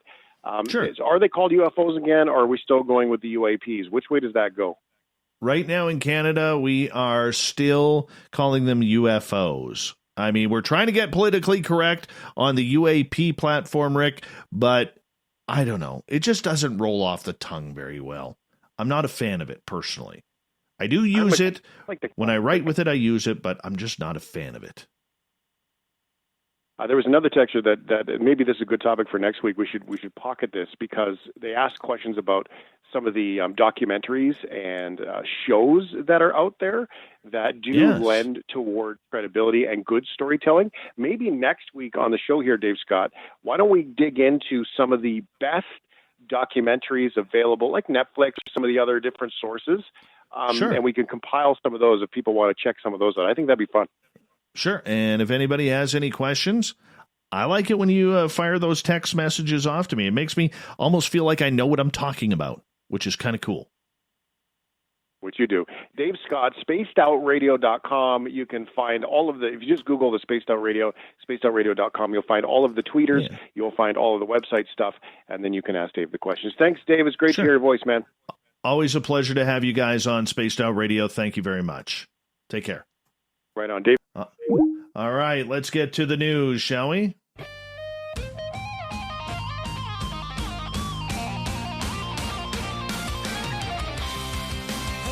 And this is how it ends. Oh, I love my Bumblefoot. Yes, I do. The news is always changing, which is why we bring you the SOR Newswire, the back end of every show, where we get to the weird, the strange, the wacky, and sometimes the nope. If there is a reason to burn down your kitchen, it's this one. All right? An Australian man called reptile experts for help when he arrived home to find 2 large snakes had fallen through his kitchen ceiling. Stephen Brown said he responded to a Brisbane home when a man called complaining of a 9.5-foot carpet python and an 8.2-foot carpet python slithering around his kitchen. Both of these snakes were 2 of the fattest snakes I've ever seen, as in the amount of muscle they had. Very well fed. Brown said in his Facebook post that he determined the big serpents had fallen through the man's kitchen ceiling. Boy, how hard is that when you see the pictures of the kitchen ceiling broken? Anyways, the snakes were safely captured, relocated more than a mile. You just have to burn the house down. You get snakes like that, you just got to burn the house down. There is no answer for it. All right? And a weird one here. This one should take place in Florida, but it's actually taking place in Pennsylvania. When committing a crime, probably not a good idea to leave behind your personal contact information. This is what happened at a pizza parlor in Pennsylvania when a man applying for a job at the restaurant decided to rob it instead. This was after he apparently filled out an application with his personal information on it. Authorities have charged 22-year-old Nicholas M. Mark with robbery with the threat of serious injury, theft, possession of a weapon, simple assault, and possession of drug paraphernalia. Old Mark had a pretty bad day. He reportedly stole a tip jar from Pizza Doro and used a knife to threaten an employee who gave chase. Oddly, the suspect reportedly applied for a job at the restaurant before grabbing the jar and apparently left behind all of his contact info. Thank you for making our night, Nicholas M. Mark.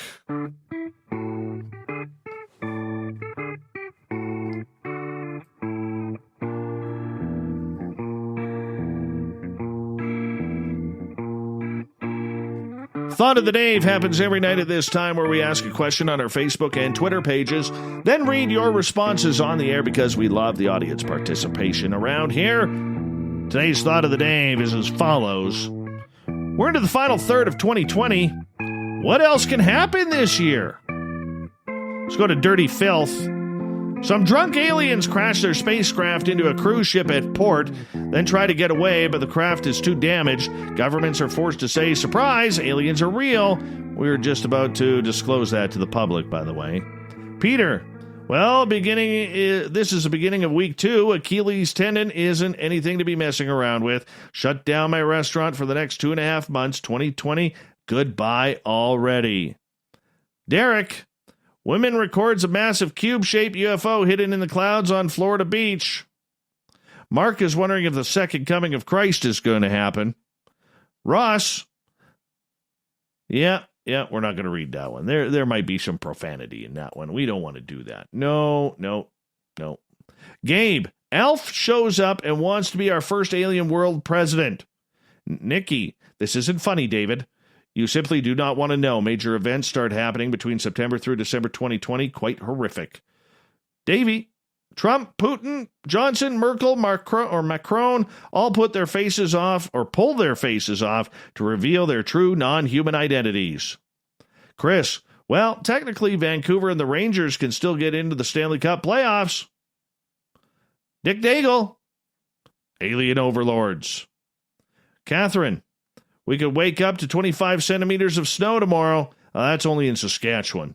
Steve, my DNA test results come back as non-human. Mark, the crapper's full. To quote National Lampoon's Christmas Vacation, literally it's full because of all the rain this year. Yeah, actually, his crapper is full. He showed me pictures today. Yeah, well, not of his crapper, but of his septic. It's full. Science Bob, major disclosure kerfuffle or nothing. Heather gets the final word. Fake alien invasion. Solar flares from sky wipes out electric grid. Oh, here's a good one. Alex gets the final word.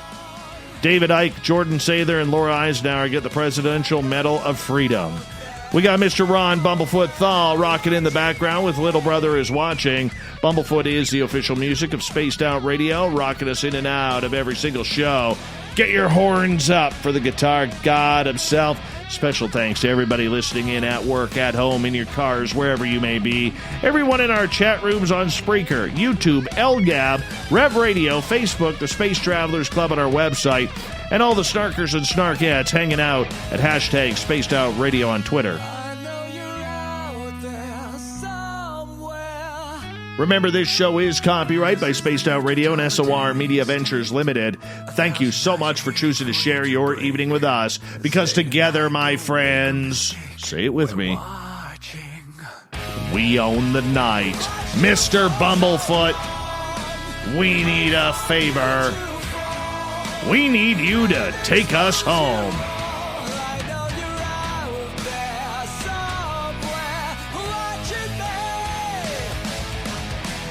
The Woo Train has docked for the night, but tomorrow, my friends, we shall ride again. Your seats are always available. Your tickets never expire. And if you want to bring a friend, guess what? We have room for them too. Have a good night.